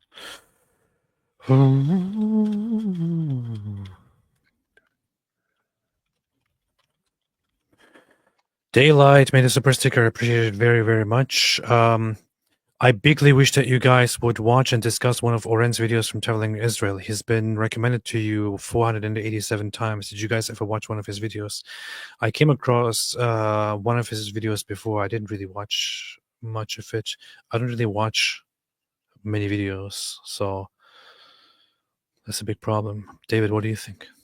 I have a mixed reaction right now. On the one hand, he used the number 487, so I'm inclined to go along with that. On the other hand, he's stealing my number, and so I don't want to ever do anything this guy says. So I don't know. That makes sense. Here is a verse that is from the Bible, which I would say is one that I think about, which is from Proverbs 7:25, which goes, "If your enemy is hungry, give him bread to eat, and if he is thirsty, give him water to drink, for so you will heap coals of fire on his head, and the Lord will reward you." Very, very, actually very deep. David, what does this mean? As an interpreter of Hang on. text, what does this mean? Hey, you David? figure that out. I'm looking up. Wait, what? You want me to read it? Oh, Yeah. If your enemy is hungry, give him bread to eat, and if he is thirsty, give him water to drink. So you heap coals of fire on his head, and the Lord will reward you. Yeah, it's self-explanatory. I'm looking up because I saw people saying give this guy capital punishment, death penalty, and stuff. I'm looking up what the laws are in D.C.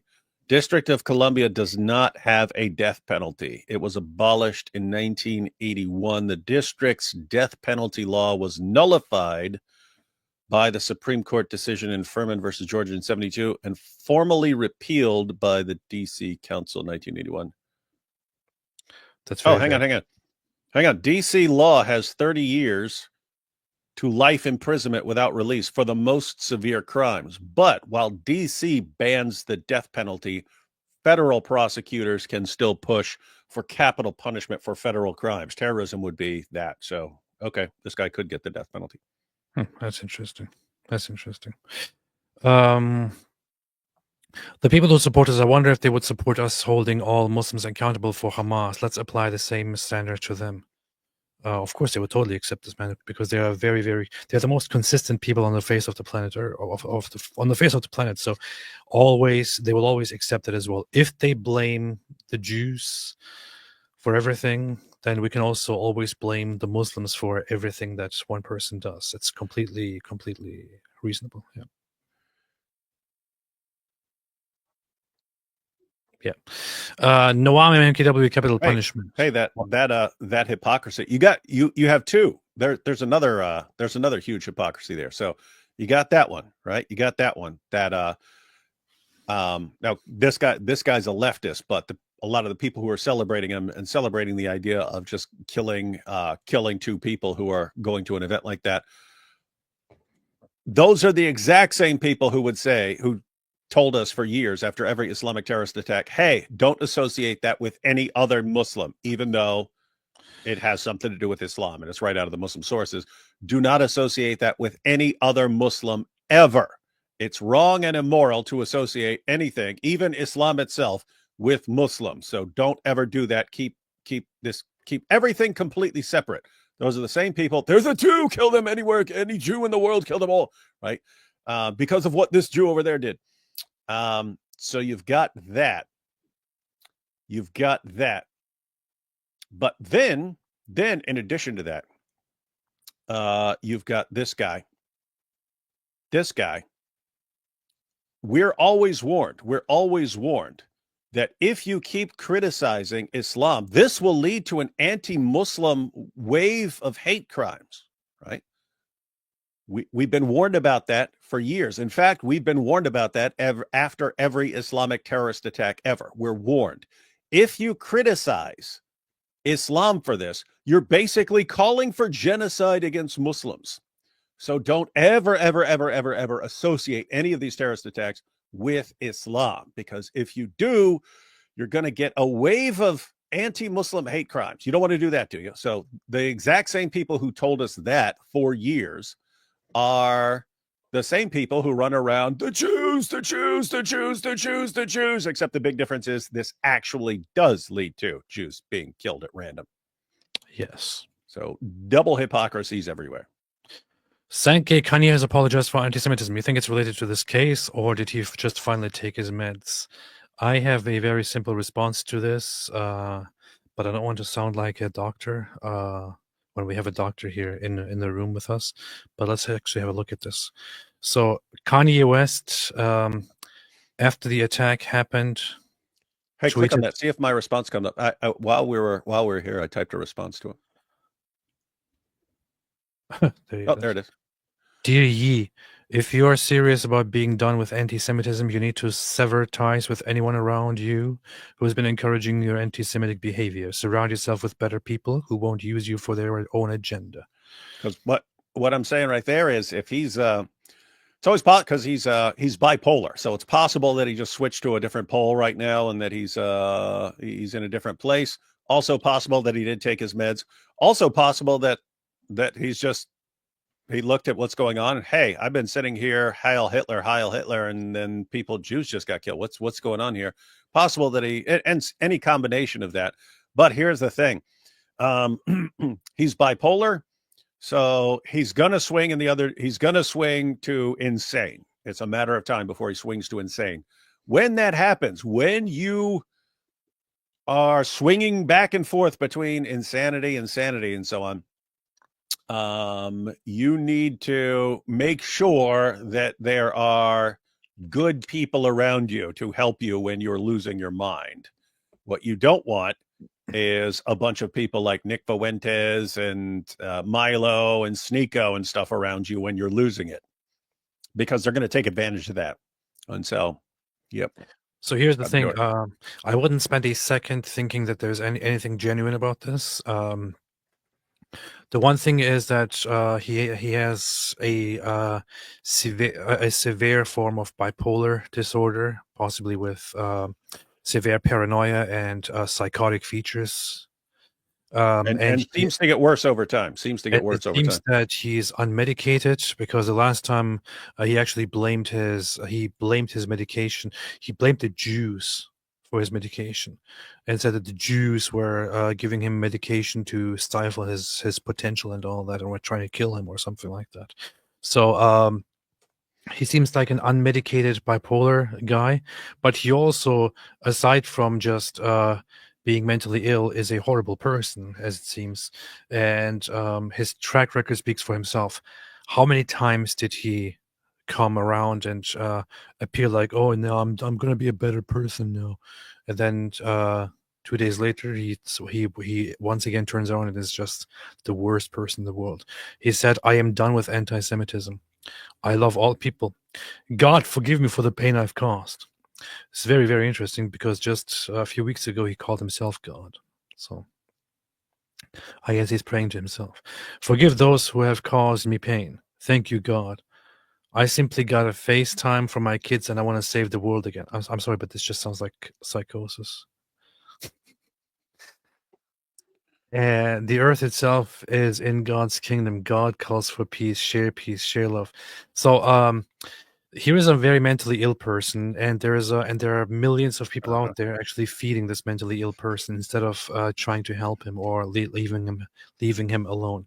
They're feeding him, and he's just playing into the mental illness. I don't know. This is Kanye West. He has a creative genius. It could also very well be that it's not mental illness, and that he's just a very, very morally sick person who loves doing this whole thing, this whole bit where he goes good and bad and good and bad and good. No, he's mentally ill. The way he talks when he's clearly messed up, like this weird incoherent speech, like, hey, what I'm saying is making perfect sense, but it's not making sense at all. That's exactly what people sounded like in a mental hospital. Mm-hmm. He sounded exactly like them. In fact, the only reason he's not in a mental hospital is because he has piles and piles of money. Yeah. But yeah, as far as Kanye and him being mentally ill and stuff, and it's the exact same dynamic with Joe Biden for the past couple of years, where Biden was clearly incompetent, not all there, and he's being used as a puppet and so on.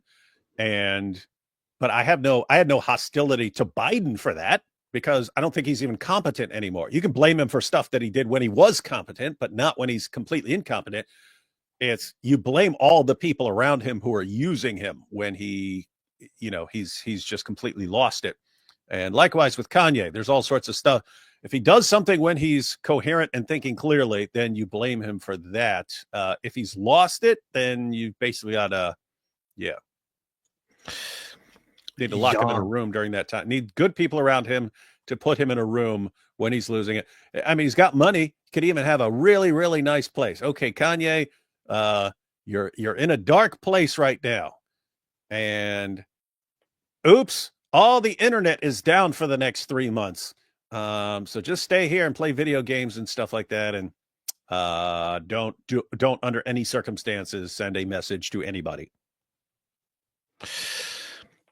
So This is just a funny thing. He talks about God again, but just a while ago he tweeted, I'm God." Just a short time ago, a few months ago, he tweeted, despite identifying as a Christian, like a year ago or so or two, he said, "My name is Ye, and I don't need to be saved. What you go and wash me in the imaginary blood of Jesus?" That's what he said. And so on. And then there is a part where he explains that he's not a Christian, that he's in fact God himself, or something like that. Let's see. I don't. You know what? I don't care. I really don't care. I don't want to look into this. Why are we looking into mental illness? I don't want to look into this. I don't care. I don't care. I don't care at all. Kanye has a no, he hasn't. Earth. He just published a freaking music video where he paid people to sing Heil Hitler on video. Tate said Sinwar was based. How do we stop this? Turn off Tate. Jay, I bet he was unemployed all his life. They all are, yes. Chad Winger, the ultimate Dawa destroyer. Mohammedanism is racism. Raisin had anyone? Exactly. Messianic Israeli here. Thanks for supporting us. Only through people like you I managed to find Christ. Wow, very nice. Very nice. Thank you, Jan. Appreciate that. Sarah F. MT 1822. Our Lord says to forgive 77 times. 77 times. What does it actually say? Matthew 18. In math, that means 70 times 7. But you have different translations for that, whether it's 77 or 70 times 7 and so on. Oh, I see. Okay. Yeah, that's yeah. So Jesus is asked how many times should you forgive? Up to 7 times, and he goes, no, 77 times, or 70 times 7. The idea is not, hey, some specific number and you're counting up to that. And you're like, oh, well, there we go. You went beyond that. It's kind of, no, just if your brother keeps coming back to you and asking for forgiveness, then keep forgiving him. Yep. It says so right here. I do not say to you up to 7 times, but up to 77 times 7. That is pretty based. Chris Creative said, just showed him a map of how big Zion is when Jesus rules from Jerusalem. Powerful. Zach Lawrence, why are Latinos at top unis mostly pro-Palestine? Ask them. I don't really know. Chad Winger, by the way, pro wrestling ring is called the square circle. Yeah. You still have lots of communist influence in lots of South and Central American places. So always possible that. Yep. That's true. That's true as well. You have that going on. At the very least, Israel aid to Gaza will reflect better on Israel to future historians. Israel is playing the long PR game, you see. Yep. Fox McCloud, it's cool when you freak to the beat, but don't sweat the technique. Mahatma Gandhi. Oh, yeah. Interesting. I didn't know that quote. For the 2 murdered Jews, please eat the Quran. Well, I don't want to do that because the guy was a socialist, so, you know. Songs of relief. Let's eat a page of Mein Kampf, and then followed that by Das Kapital or something like that. Yeah. I repent for using the holy number. Will spank myself and go to bed. But surely traveling in Israel is great, and I've spent so many shekels trying to hook you up with him. A fool and money, you know. That's a good thought. I know. Hey, we do need all those. We need Das Kapital for the commies, Mein Kampf for the Nazis, and the Quran for the jihadis. We do. Smokeless Choice says there's 2.5 billion Muslims worldwide. They say only 20% are terrorists. Only 20? You know what that is? That's 500 million.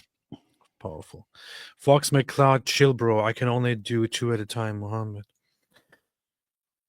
Celery Rosenfeld. I hope for Kanye. What? That's why it took all night. They were taking turns. What? I hope for Kanye nonetheless. I pray he gets help, but also I wonder how this is affecting Sneeko and how it will affect his trajectory. Yeah. Oh yeah, I haven't checked on Sneeko. I was while we are here. I was looking up how various people were responding. Yeah, I'm gonna check Sneeko. I'm blocked, but I can still read them. Thankfully. Oh, speaking of blocked, I saw that somebody else also posted about Jews this morning. Probably got scared or something. I don't know. Let's see. Let's have a look at that. I saw that earlier. I saw that earlier. I saw that earlier. I saw that earlier. Juice, juice, juice, juice, juice, juice, juice, juice, juice, juice, juice. I don't see anything from Sneeko, man. I mean, he's posted, but I don't see anything on this issue. Juice, juice, juice, juice, juice, juice. Okay, here, look. So we have another figure who recently whose fan base started coming at me because of my defense and my love for Jews. He posted this morning, I guess after the terrorist attack, the promotion of Hitler stuff is an obvious and ridiculous op. We are called to love Jews and not hate anyone. Now, here's the thing. I haven't so far checked the responses, the replies, but I see that the ratio here is not looking very good. 418 comments and 1,000 likes. Not a very popular tweet with his audience, it seems. But here's the funny thing. I appreciate the sentiment of him saying we are called to love Jews and not hate anyone. So it's actually very significant to me to see him directly say we are called to love Jews, not all people, but directly to love Jews, because lots of people on his side here are probably have a little bit of a problem with Jews. But then the promotion of Hitler stuff is an obvious and ridiculous op. So what he's saying here, for those who don't understand the language here, is he's saying it's a psyop, it's a plot by certain interests and certain powers, by the feds or something, an operation to infiltrate and to mess up the circles and mix bad ideas into the crowds and so on. Seriously, man, can't you just admit for a second that your audience and that the people that you hang out with are engaged in some really, really messed up and stupid ideas and evil, nonsensical, horrible ideas, instead of blaming it on some ridiculous conspiracy theory again? Everything is a freaking conspiracy. It could just be that the people who listen to you are retarded. It doesn't have to be a conspiracy, you know? But at least he said we are called to love the Jews, because yeah, that's exactly what your Christian Bible says. And I tell you, yes, you are called to love everybody, but especially Jews. Especially Jews have a position in the New Testament, in your Christian Bible, where Paul himself specifically talks about not to be arrogant and hateful toward them.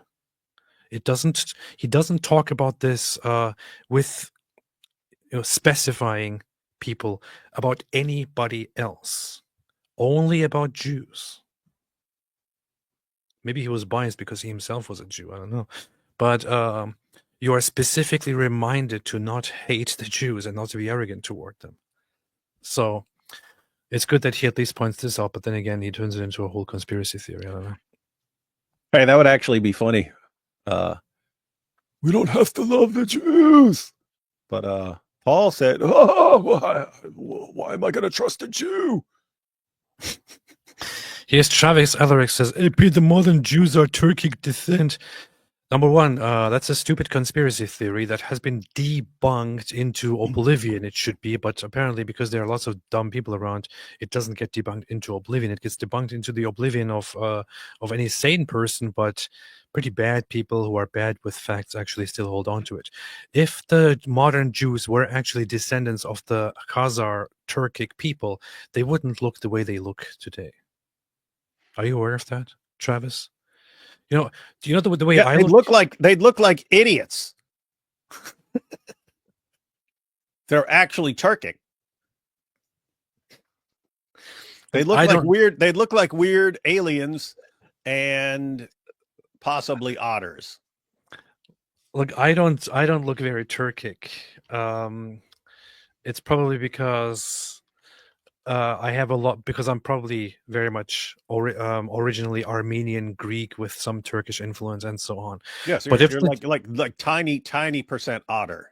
yeah, but if the Jews were actually descendants of the Khazars, they would probably look something like the I don't know the Central Asian Turkic populations, such as the Turkmens. Let's see, they probably look like them a little bit, like this here, like this. I don't know. They would probably look like the Uzbeks or the Kazakhs or Or something otters. like that, or like the otters. They probably look like the Uzbeks. How in the world do you think the modern Jews go back to a Turkic population that came about only in the early in the in the around 1,000 years ago or so? You have DNA that goes way back before that of Jewish populations. Don't be ridiculous, man. I just can't take it seriously when you come here and you come with a conspiracy theory that that you can literally debunk sitting in front of a computer, googling it and looking at the latest findings on it. And then you see the latest research on this, and you see that research after research after research debunked this stupid conspiracy over and over again. But you're too lazy to look at the facts, so you come here and spread the dumb conspiracy theory again. How can I take you seriously? It's so stupid, man. Don't be an idiot, okay? I really don't want to insult your person. I really want to be respectful, but how do you expect respect when you are so deliberately stupid? Oh man. His message said, AP, would you be willing to have a discussion with Jedi to try to reconcile your beef? I'm not sure if you're seeing this here on my screen here, but as you can see right here, Jedi is grayed out for me. It's because he blocked me. I don't have beef with Jedi. Jedi has beef with me. Yeah, no, this is just a common thing. You learn over time. Okay, this is something this is someone I would just not get along with. And, no, you got to squash the beat. Why? Why can't there just be people that we don't get along with, and so we don't work with them? Like, why? Guys, there are 2 billion Christians in the world. We don't have to work with all of them. We don't. We do not have to work with all of them. Not in the way you're talking about, where you have to be buddies and doing shows together. There are certain people we disagree with a lot on a lot of issues, and don't want to be working with them in that way. So get that through your head. Here's the thing. When people ask me in the past about Jay Dyer, I was always very respectful. And I also had him on my channel, I think, twice or 3 times or so. And I was also a guest on his channel once. And we always had very respectful interactions. I've had lots of respect for him. I often pointed out that he's very knowledgeable, very intelligent, and all that. I also pointed out here and there that I don't agree with everything he says because he has some weird ideas, and sometimes he's too intelligent for his own good, and so on. But I have been very, very respectful from the very beginning. But Jay Dyer has a very obvious giant ego problem. And I saw certain things that I chose to ignore, such as he approached me about a topic that we were supposed to talk about, like, was ISIS created by Mossad and CIA? And I called it a very dumb conspiracy theory. So he challenged me to a debate on this. I had a conversation with him in our private chats about arranging this debate. I actually said to him, look, I really like you, and this is a very heated debate. I would rather not have this debate with you because I don't want to turn it into some, messed up thing. But still, I would have it if you really want to. He then went on his own Twitter page. When somebody asked him if I'm going to debate this topic with him, he actually told somebody else, I saw that comment, He told somebody else about me that I told him in private that I actually am not very invested in this topic, or that I actually don't know much about this topic, or something like that. Like, he was just casually lying about me. Why would you do that? It's a very weird thing to do. It seems like it's an ego thing. Like, he wants to. Somebody asks him about whether this debate will take place or not, and he wants to just casually depict himself as superior, or casually depict himself as right about the topic anyway. So he casually lies about me and makes up something that I never said. Why would you do something like that? I saw this and I ignored it. And I thought, okay, he seems to have a weird ego trip. I ignored it. And then I see him going around and doing, like, he talks about things that he seems to care about, that he seems to concern himself a lot with.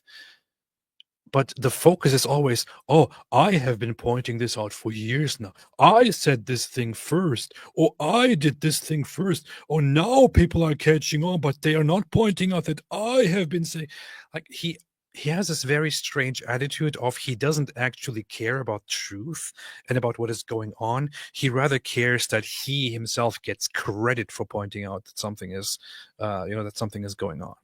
He has a very, very big obsession with his own ego. And then he started attacking me. In our interactions, he directly lied to me and then about me, and then insulted me and blocked me for some reason. He also privately said some weird things to me about the Orthodox Church. As much as I respect a lot about him, including his, knowledge and all that, he's not a very honest person. He's a liar. He has repeatedly proven to be a liar. He's extremely arrogant, and I don't think that there's any way or any reason for me to get along with him at all. We are very, very different individuals. Okay. So, And here again, I still don't understand. Like, okay, you say,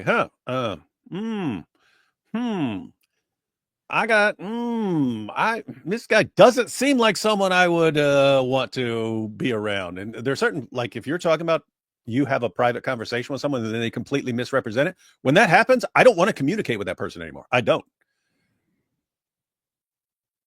And it's just this weird thing on the internet. Hey, no, you got to get together with a person to squash the beat. What if based on everything I know about this person, I know I do not want to interact with this person? Am I allowed to not interact with that person? Or do I have to interact with every last person that you say I have to interact with? Is that the rule? Because I'm just saying this because I get this all the time. I learn over time, do not want to be around this person. And I'm told you have to be around this person. Why? Why is that a rule? I'm not familiar with that. You even had, even in the book of Acts, you had Paul and Barnabas say, you know what, we're not getting along over this issue, so let's separate. I have no idea whether or not why people aren't allowed to do that now. Look, this is actually the most again, sometimes I see something and I can really respect it. This is actually the most based thing that I've seen so far from him. So he posts about how we are supposed to love the Jews and not hate anyone. Then this guy comes, whom I apparently blocked, and says, serious question, the way that John Chrysostom talks about them, does he love them? So John Chrysostom had some really, really serious condemnations of the Jews of his time and of Judaism in his time. But it was mostly in a speech addressed to Christians themselves about the Judaizers, who were people who were insisting that Christians should just follow Old Testament laws and all that. And it was also a time of huge tensions between Jews and Christians. J. Dyrus's response is something that I would have thought of saying. But the funny thing is, I did say stuff like this in the past. And when I did say it, his own crowds, his own people, his own group and all that, his diorites who follow him around, insulted me and attacked me for this. This is exactly what I would say. Do we follow one church father or divine revelation? Where are you told not to love your enemies in Revelation? This is exactly how I would have responded. And I'm pretty sure that I did give this response when people asked me about John Chrysostom's words about Jews. This is very funny to me. The response is, I see. Had I said this very same thing, they would be all attacking me right now and posting about me. About how I'm trying to corrupt Christianity with Jew loving and all that. This is very, very hilarious to me. I don't know. Hey, someone posted freak Muhammad Rasulullah. Wait, he was on the show of these two retards? What the hell? Look, Seriously. I lost all respect. Someone posted freak Muhammad Rasulullah. Oh, that's good. I'm wondering if the freak was meant to imitate free Palestine. If so, you could actually come up with a better parallel. It would be what the men of Al-Zut were chanting, which was freak Mo's behind, freak Mo's behind, freak Mo's behind. We might want to replace that, like anytime people start doing the chant now, because the chant has been destroyed. It got destroyed by being used by a terrorist. And so how do you get them to stop using a slogan used by a terrorist? Well, make it about Muhammad every time. Look at this. It's the most beautiful look that I've ever seen of Jay Dyer. That's Jay Dyer? Yeah. What's your problem?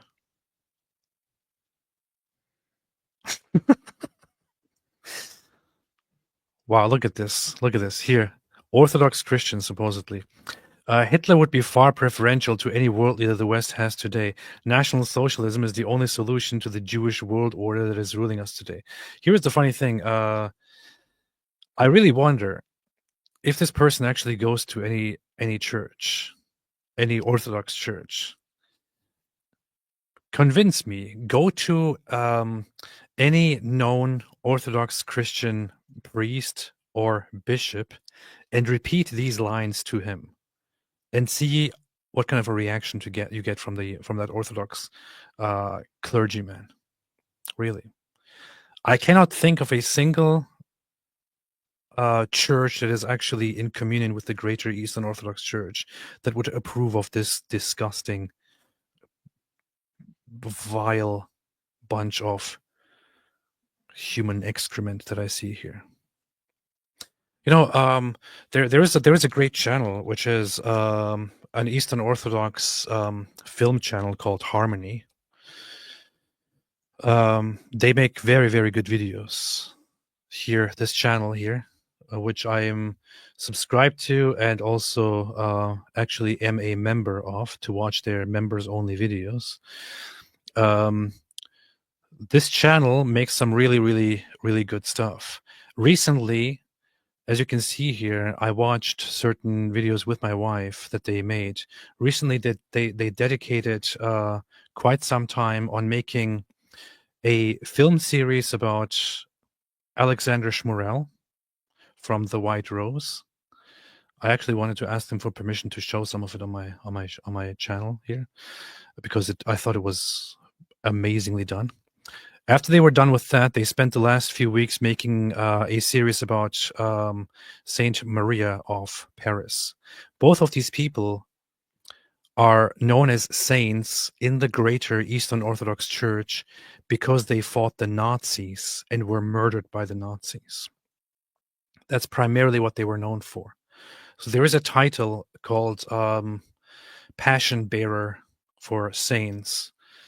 And a passion bearer is one who is acknowledged as having undergone or having shown Christ-like behavior and suffered and killed for it. Alexander Schmurel is one of those people. We have talked about him in the past here, you and I, David. He fought the Nazis. He wrote very, very good stuff with his friends about the Nazis, warned people not to support the Nazis, warned people and called people to rebel and to end the Nazi rule and so on. The Nazis cracked down on him and his friends and beheaded and killed them. Saint Maria of Paris, she was a nun who dedicated her life to saving people, helping those in need. During the Second World War, she actually turned her little place in which she was helping people into a refuge for Jews who were persecuted, and swore to save as many Jews as she could. She would go into Jewish communities, or into places where Jews are held to be deported, and she would try to sneak them out of there, to rescue them and to give them fake baptismal certificates, so that when the Nazis come, she says, "Oh no, this is just a regular, homeless Christian person that I'm taking care of," to save them from being killed. As it was later found out that she was helping the Jews get away, she was taken to a concentration camp, the Ravensbrück concentration camp, where she was eventually gassed and killed. So there is no Orthodox Church authority that praises the Nazis. Not even, and this is a big not even, but not even the church in Russia, not even the Moscow Patriarchate, not even the church in Russia is in any way sympathetic toward Hitler. They openly talk about the evils of National Socialism. Where does this idiot go to church? I bet he does not. This is the kind of filth that we see on social media, man, in the name of Christianity. Anyway. Your boy Alexander Schmorell was executed when he was 25. Powerful, powerful, powerful.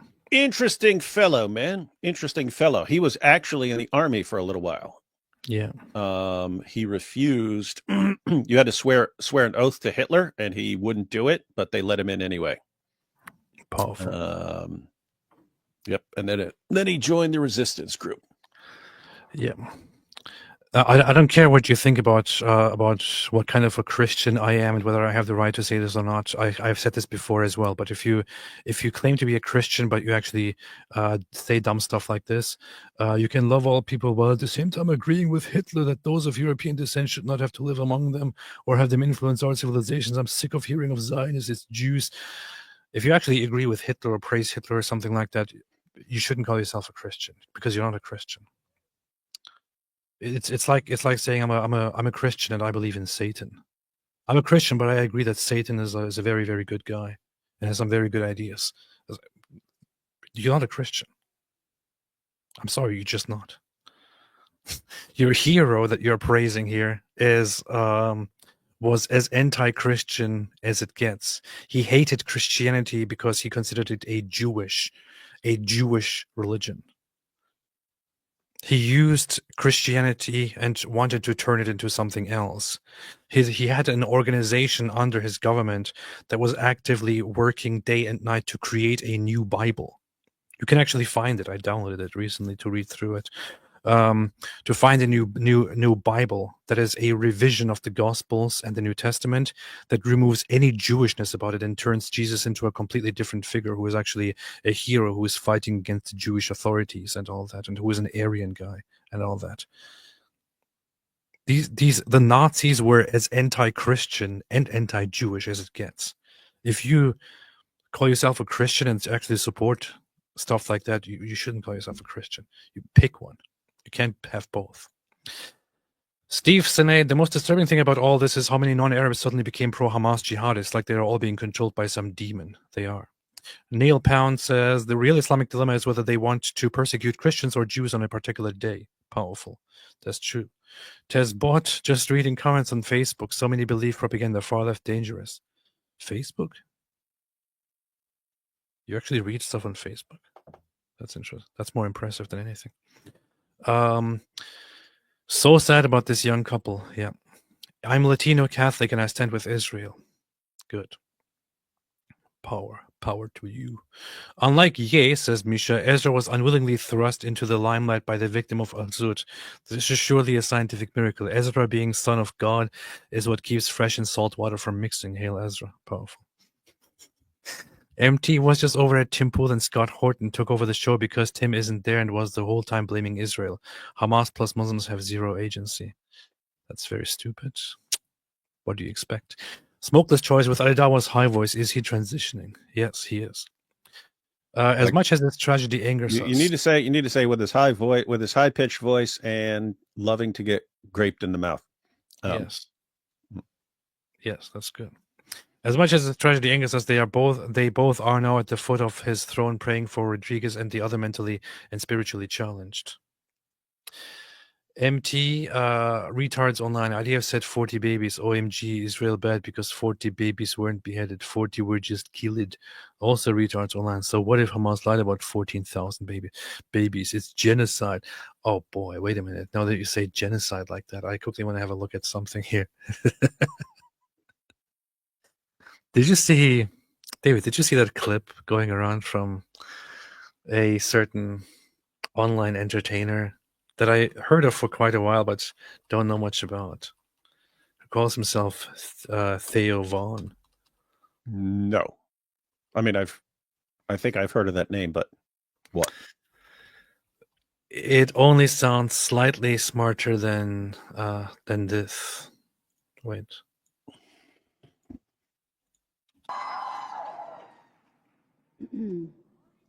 Trump says he's going to protect women whether they like it or not.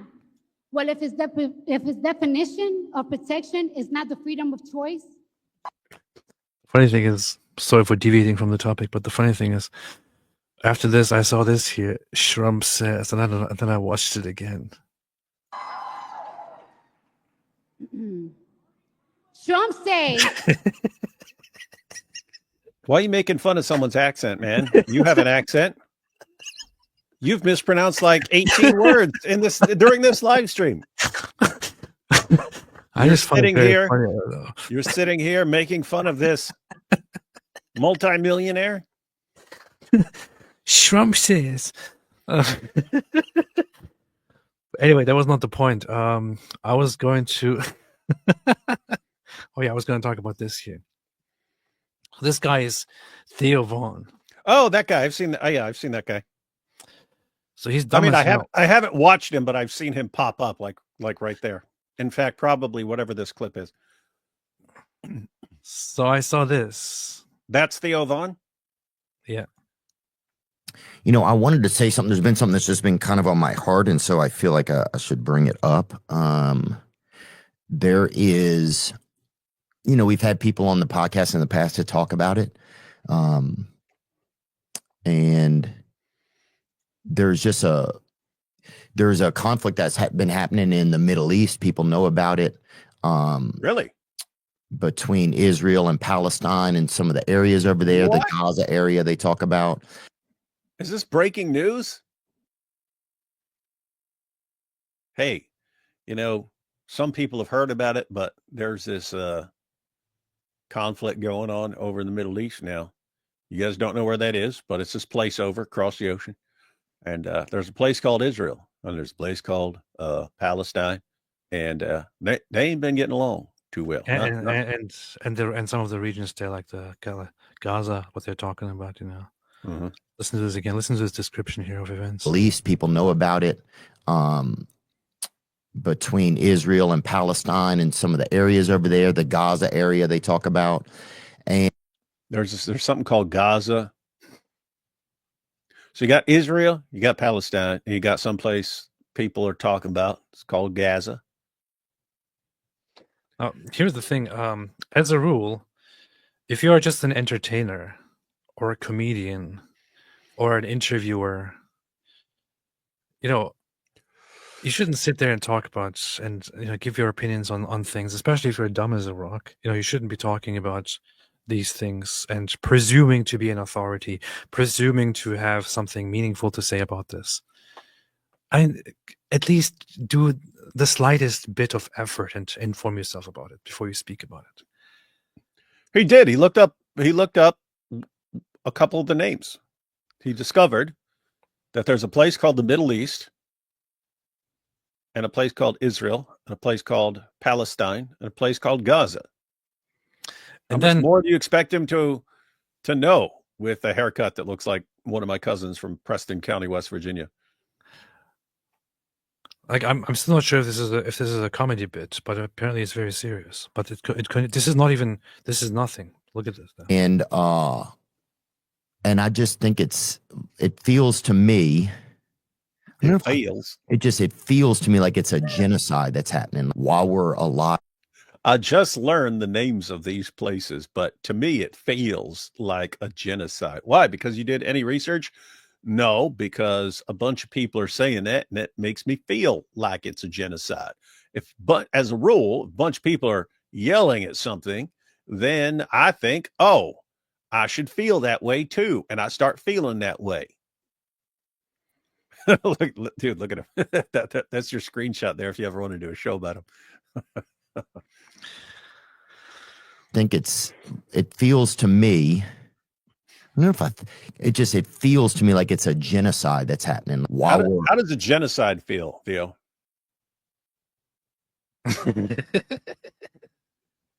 Look, here's the thing. You don't assess whether there is a genocide or not by how you feel about it. It doesn't work that way. Yeah, you look up the meaning of the word genocide and you see if this fits the definition, which it doesn't. Just a spoiler alert. Spoiler alert for when you look it up in the dictionary. Spoiler alert, it's not going to line up. You can't just feel. Well, all that matters is my feelings. And so if I feel like it's a genocide, then by golly, it's a genocide. It's like when I feel, when I'm at the Monster Truck and Tractor Rally, when I feel like Truckosaurus is going to beat Fordzilla, bam, it happens, baby. It happens. The funny thing is, this guy could be trolling, but he's not. Like, this is a very, very serious post. And he posted this with, what are we doing? Broken heart. And then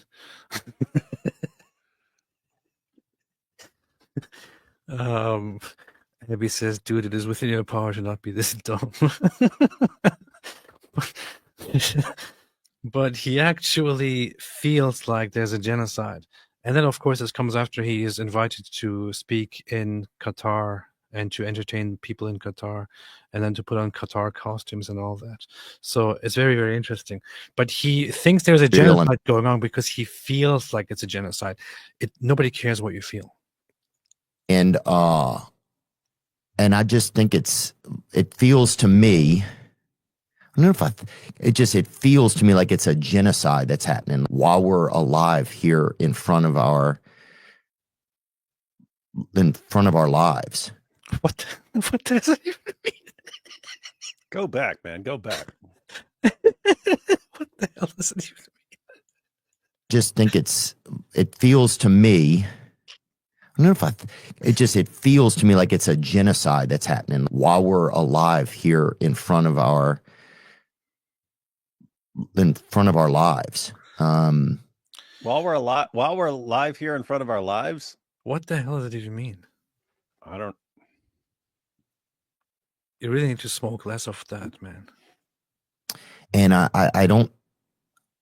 Sometimes I feel like I should say something. I'm not a geologist or geographer or anything like that. You know? That's why you posted something about geologists the other day. Was that yesterday?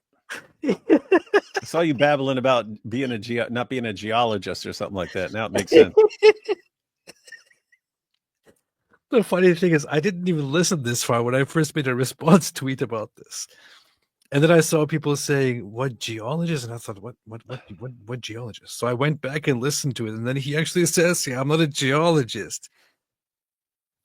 And then he adds another one and says, "Geographer." Sometimes I feel like I should say something. I'm not a geologist or geographer or anything like that. You know, so I don't know a lot of some of it I do know though. Like I know I know about some rocks. Listen, a geologist would be somebody who I guess analyzes, I don't know, rock formations and the earth and all that. And it's like, yeah, I'm a geologist. I'm looking at all the findings of the environment, the earth in that region. It looks to me like this is a genocide, dude. A geologist has nothing to do with. What are you even talking about, AP? A geologist is someone who studies minerals, rocks, tries to understand mountains, earthquakes, them kinds of things. You don't think there are rocks in front in of our lives. Gaza? In Gaza, in front of our lives? While we're living here in front of our lives. While we're living here in front of our lives, are there or are there not rocks in Gaza? You're right. Got me there, man. In your face, touche. You got me right there. I'm not a geographer, so I didn't really know what to say about that, but I guess if you wanna put it like that, I don't know, man. Oh yeah, this is why I tweeted I'm not a geologist, and very few people got it. And then I'm sorry to hear that. I hope you get better. TikTok time to study rocks. Somebody made an AI photo of me collecting rocks. What do you mean AI? I took that picture when we were in Israel. Oh, that's right. This looks remarkably close. I am no geologist, but I'll have a look. I'm not a geographer.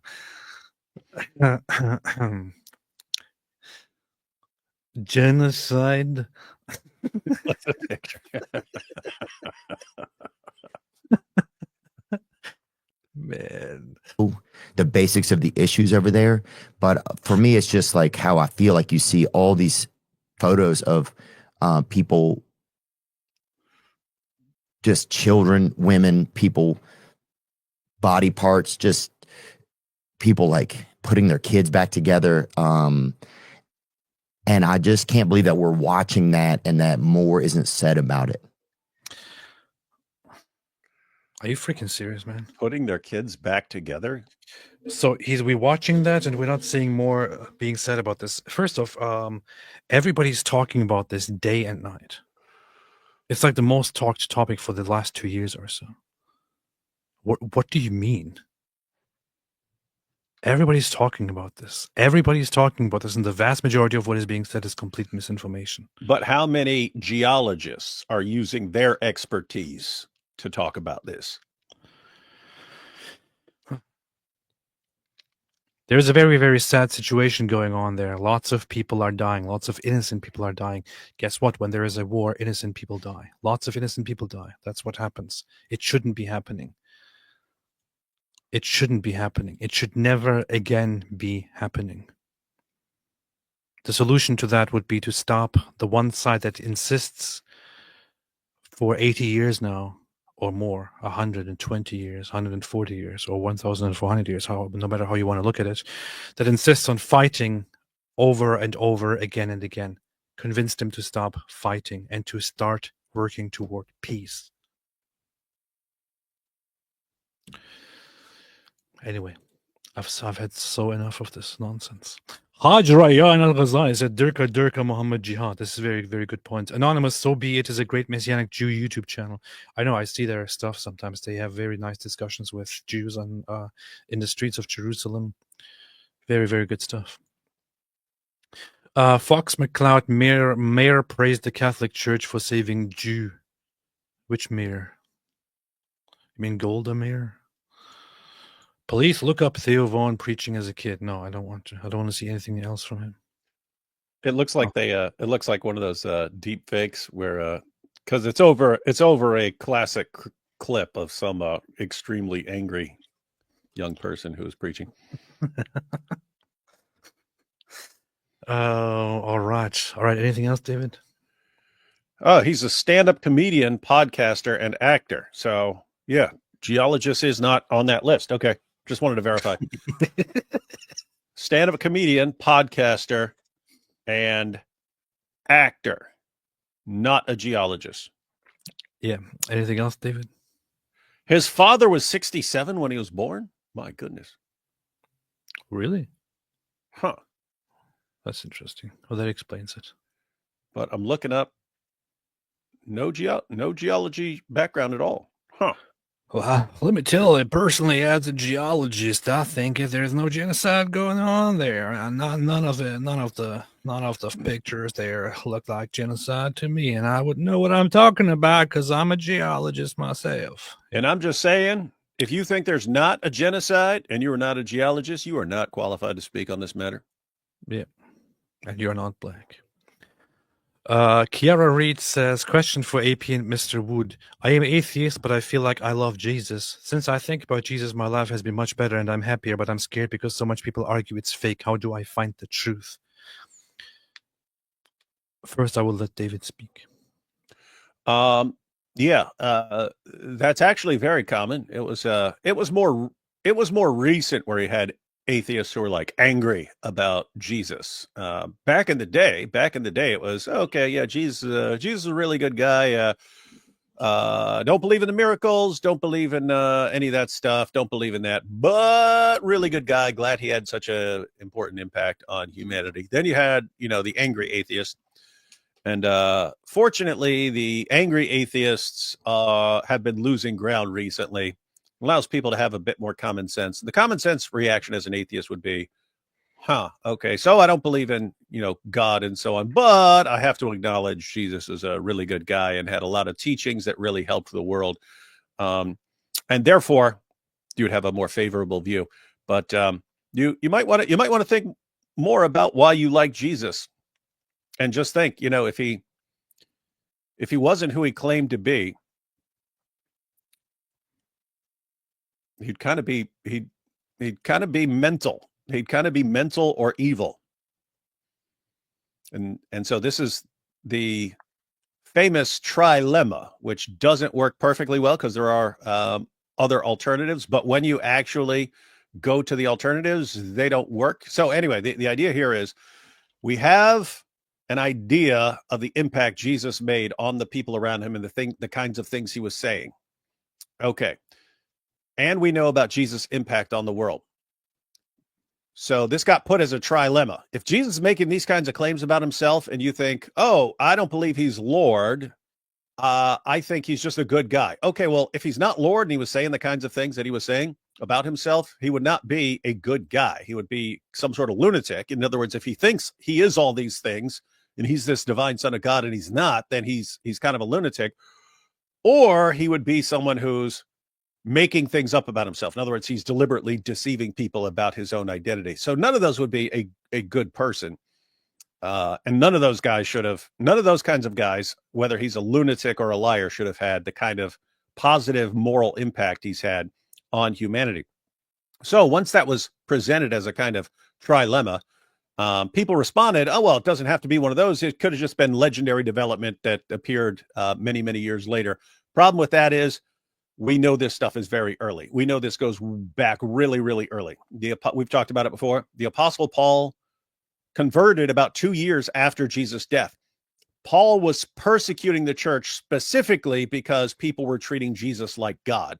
That means this goes back to the earliest church. The earliest church was treating Jesus like God. They're treating Jesus like God. They were worshiping him. They were praying to him and so on. Paul saw this. Paul goes on a rampage. But what could have convinced a group of first century Jews that they should be worshiping this guy? You'd have to kind of be making the claims we read about in the Gospels, which means Jesus, as far as we can tell historically, was making these kinds of claims about himself, some very, very strange claims. So I'd think about that. If you like Jesus, you're going to have a problem viewing him as a lunatic or as a liar.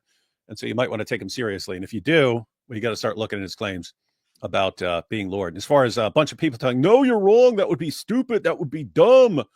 How much do these people know anyway? So talk to some knowledgeable people and see what you come up with. That's a very, very nice response. I would say, I don't know if you're aware, but I was very recently in a similar situation because for most of my... Hang on. Are you a geologist? Yes. Okay, then you can talk. Go ahead. I do speak with the authority of being a geologist. So, okay.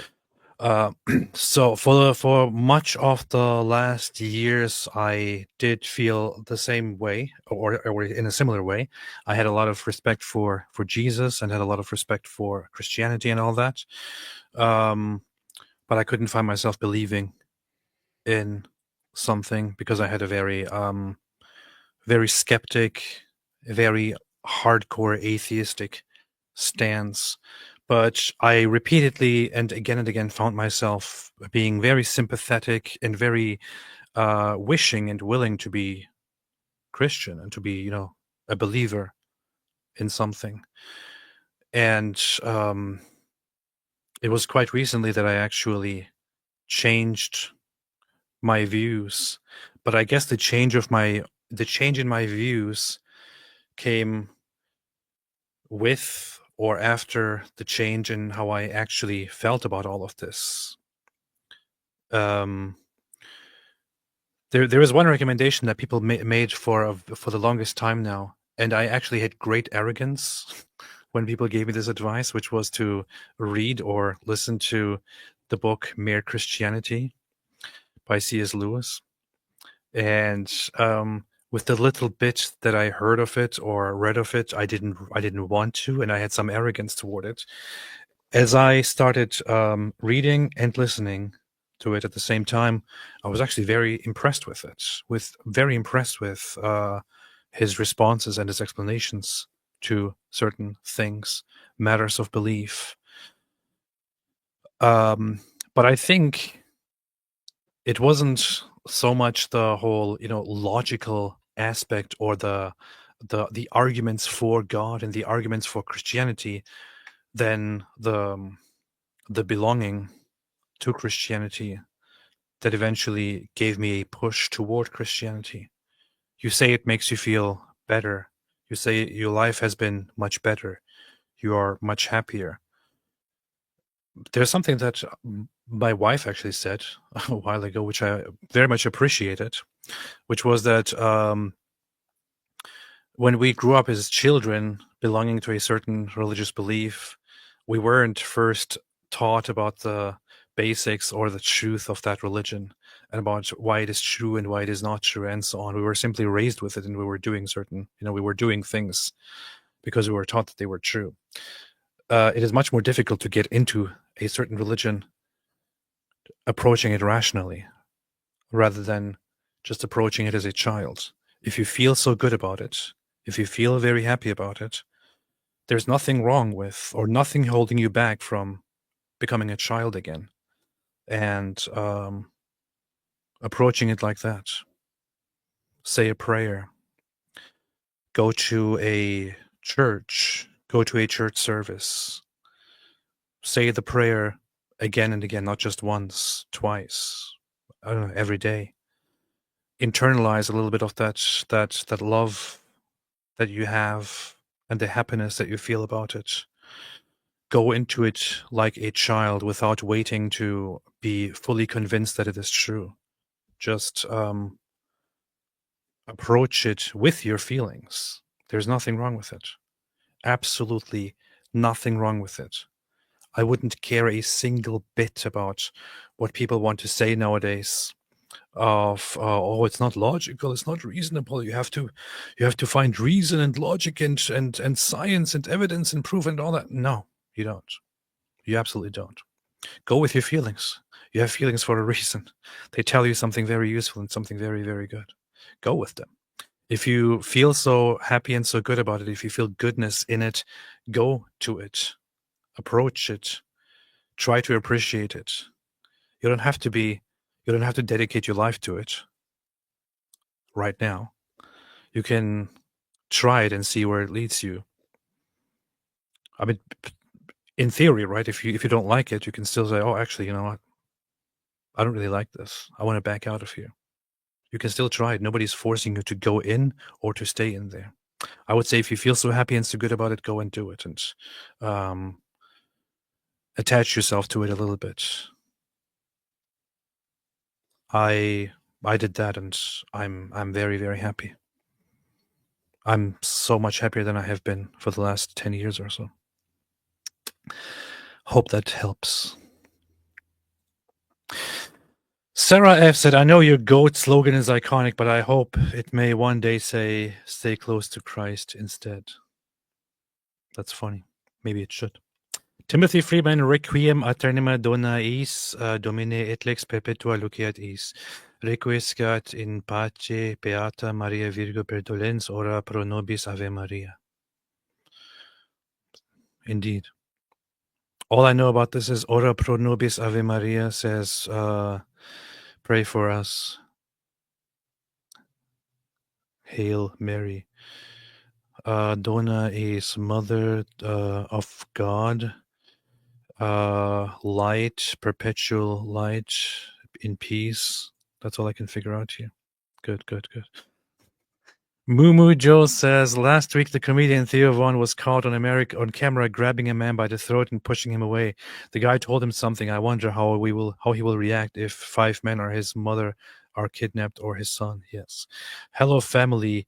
Great to see you all. Geopolitics are hard, but it requires issues work, like not that are students. actually important to bring up, man. They are. Issues like that are actually important to bring up with someone like that. If he was just, I feel like it's a genocide and stuff. First thing I'd want to do is, what do you mean by genocide and things like that? But you would eventually want to get to, okay, if people came in, took your family hostage and took them over there, and they were still holding them and doing who knows what to them.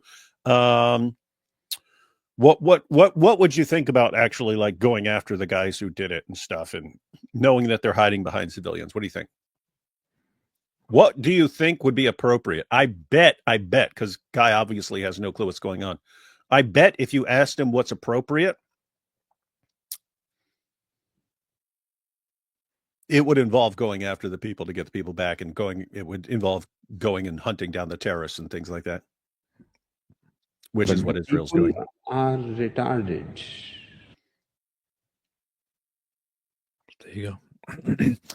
AP re-atheist, literally PS 34.8. David, what does PS 34.8 say? You know the whole thing by memory. You don't? What a loser.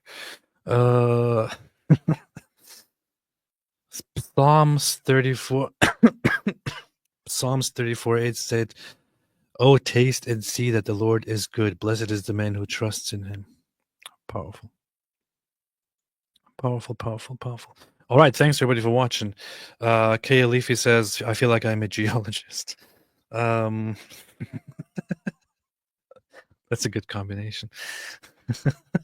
That's a big combo there. I feel like I'm a geologist. I just feel like I'm a geologist. All right, David, anything else? No, that's it. We've said it tomorrow? all. What? Are we doing something tomorrow? Possibly. We'll see. All right, man. That sound good. I'm currently working on releasing my first song on Apostate Music. It's currently in the works. It's going to be out in the next few days or so. You released a song a long time ago. No, I didn't. Yeah, you did, because they banned it and then they restored it. Well, the thing is, I didn't release it. I only upload. That's the funny thing. All I did was upload it on my channel. I didn't even release it. I didn't even make it public. It was unlisted, and I was working on it. And then I get a message from YouTube saying this video breaks the guidelines, and they have to ban the channel now. Like, I didn't even publish anything. Sounds like YouTube. So yeah, that's coming. All right, man. Thanks everybody for watching. Thanks for being here, and bless and remember the memory of Sarah Milgram and Yaron. What's his name? I forgot his name. Yaron Lishinsky and Sarah Milgram, and say a prayer for them. All right, leaving now. Thanks everybody for watching. As always, have a fantastic day. And as the goats like to often point out,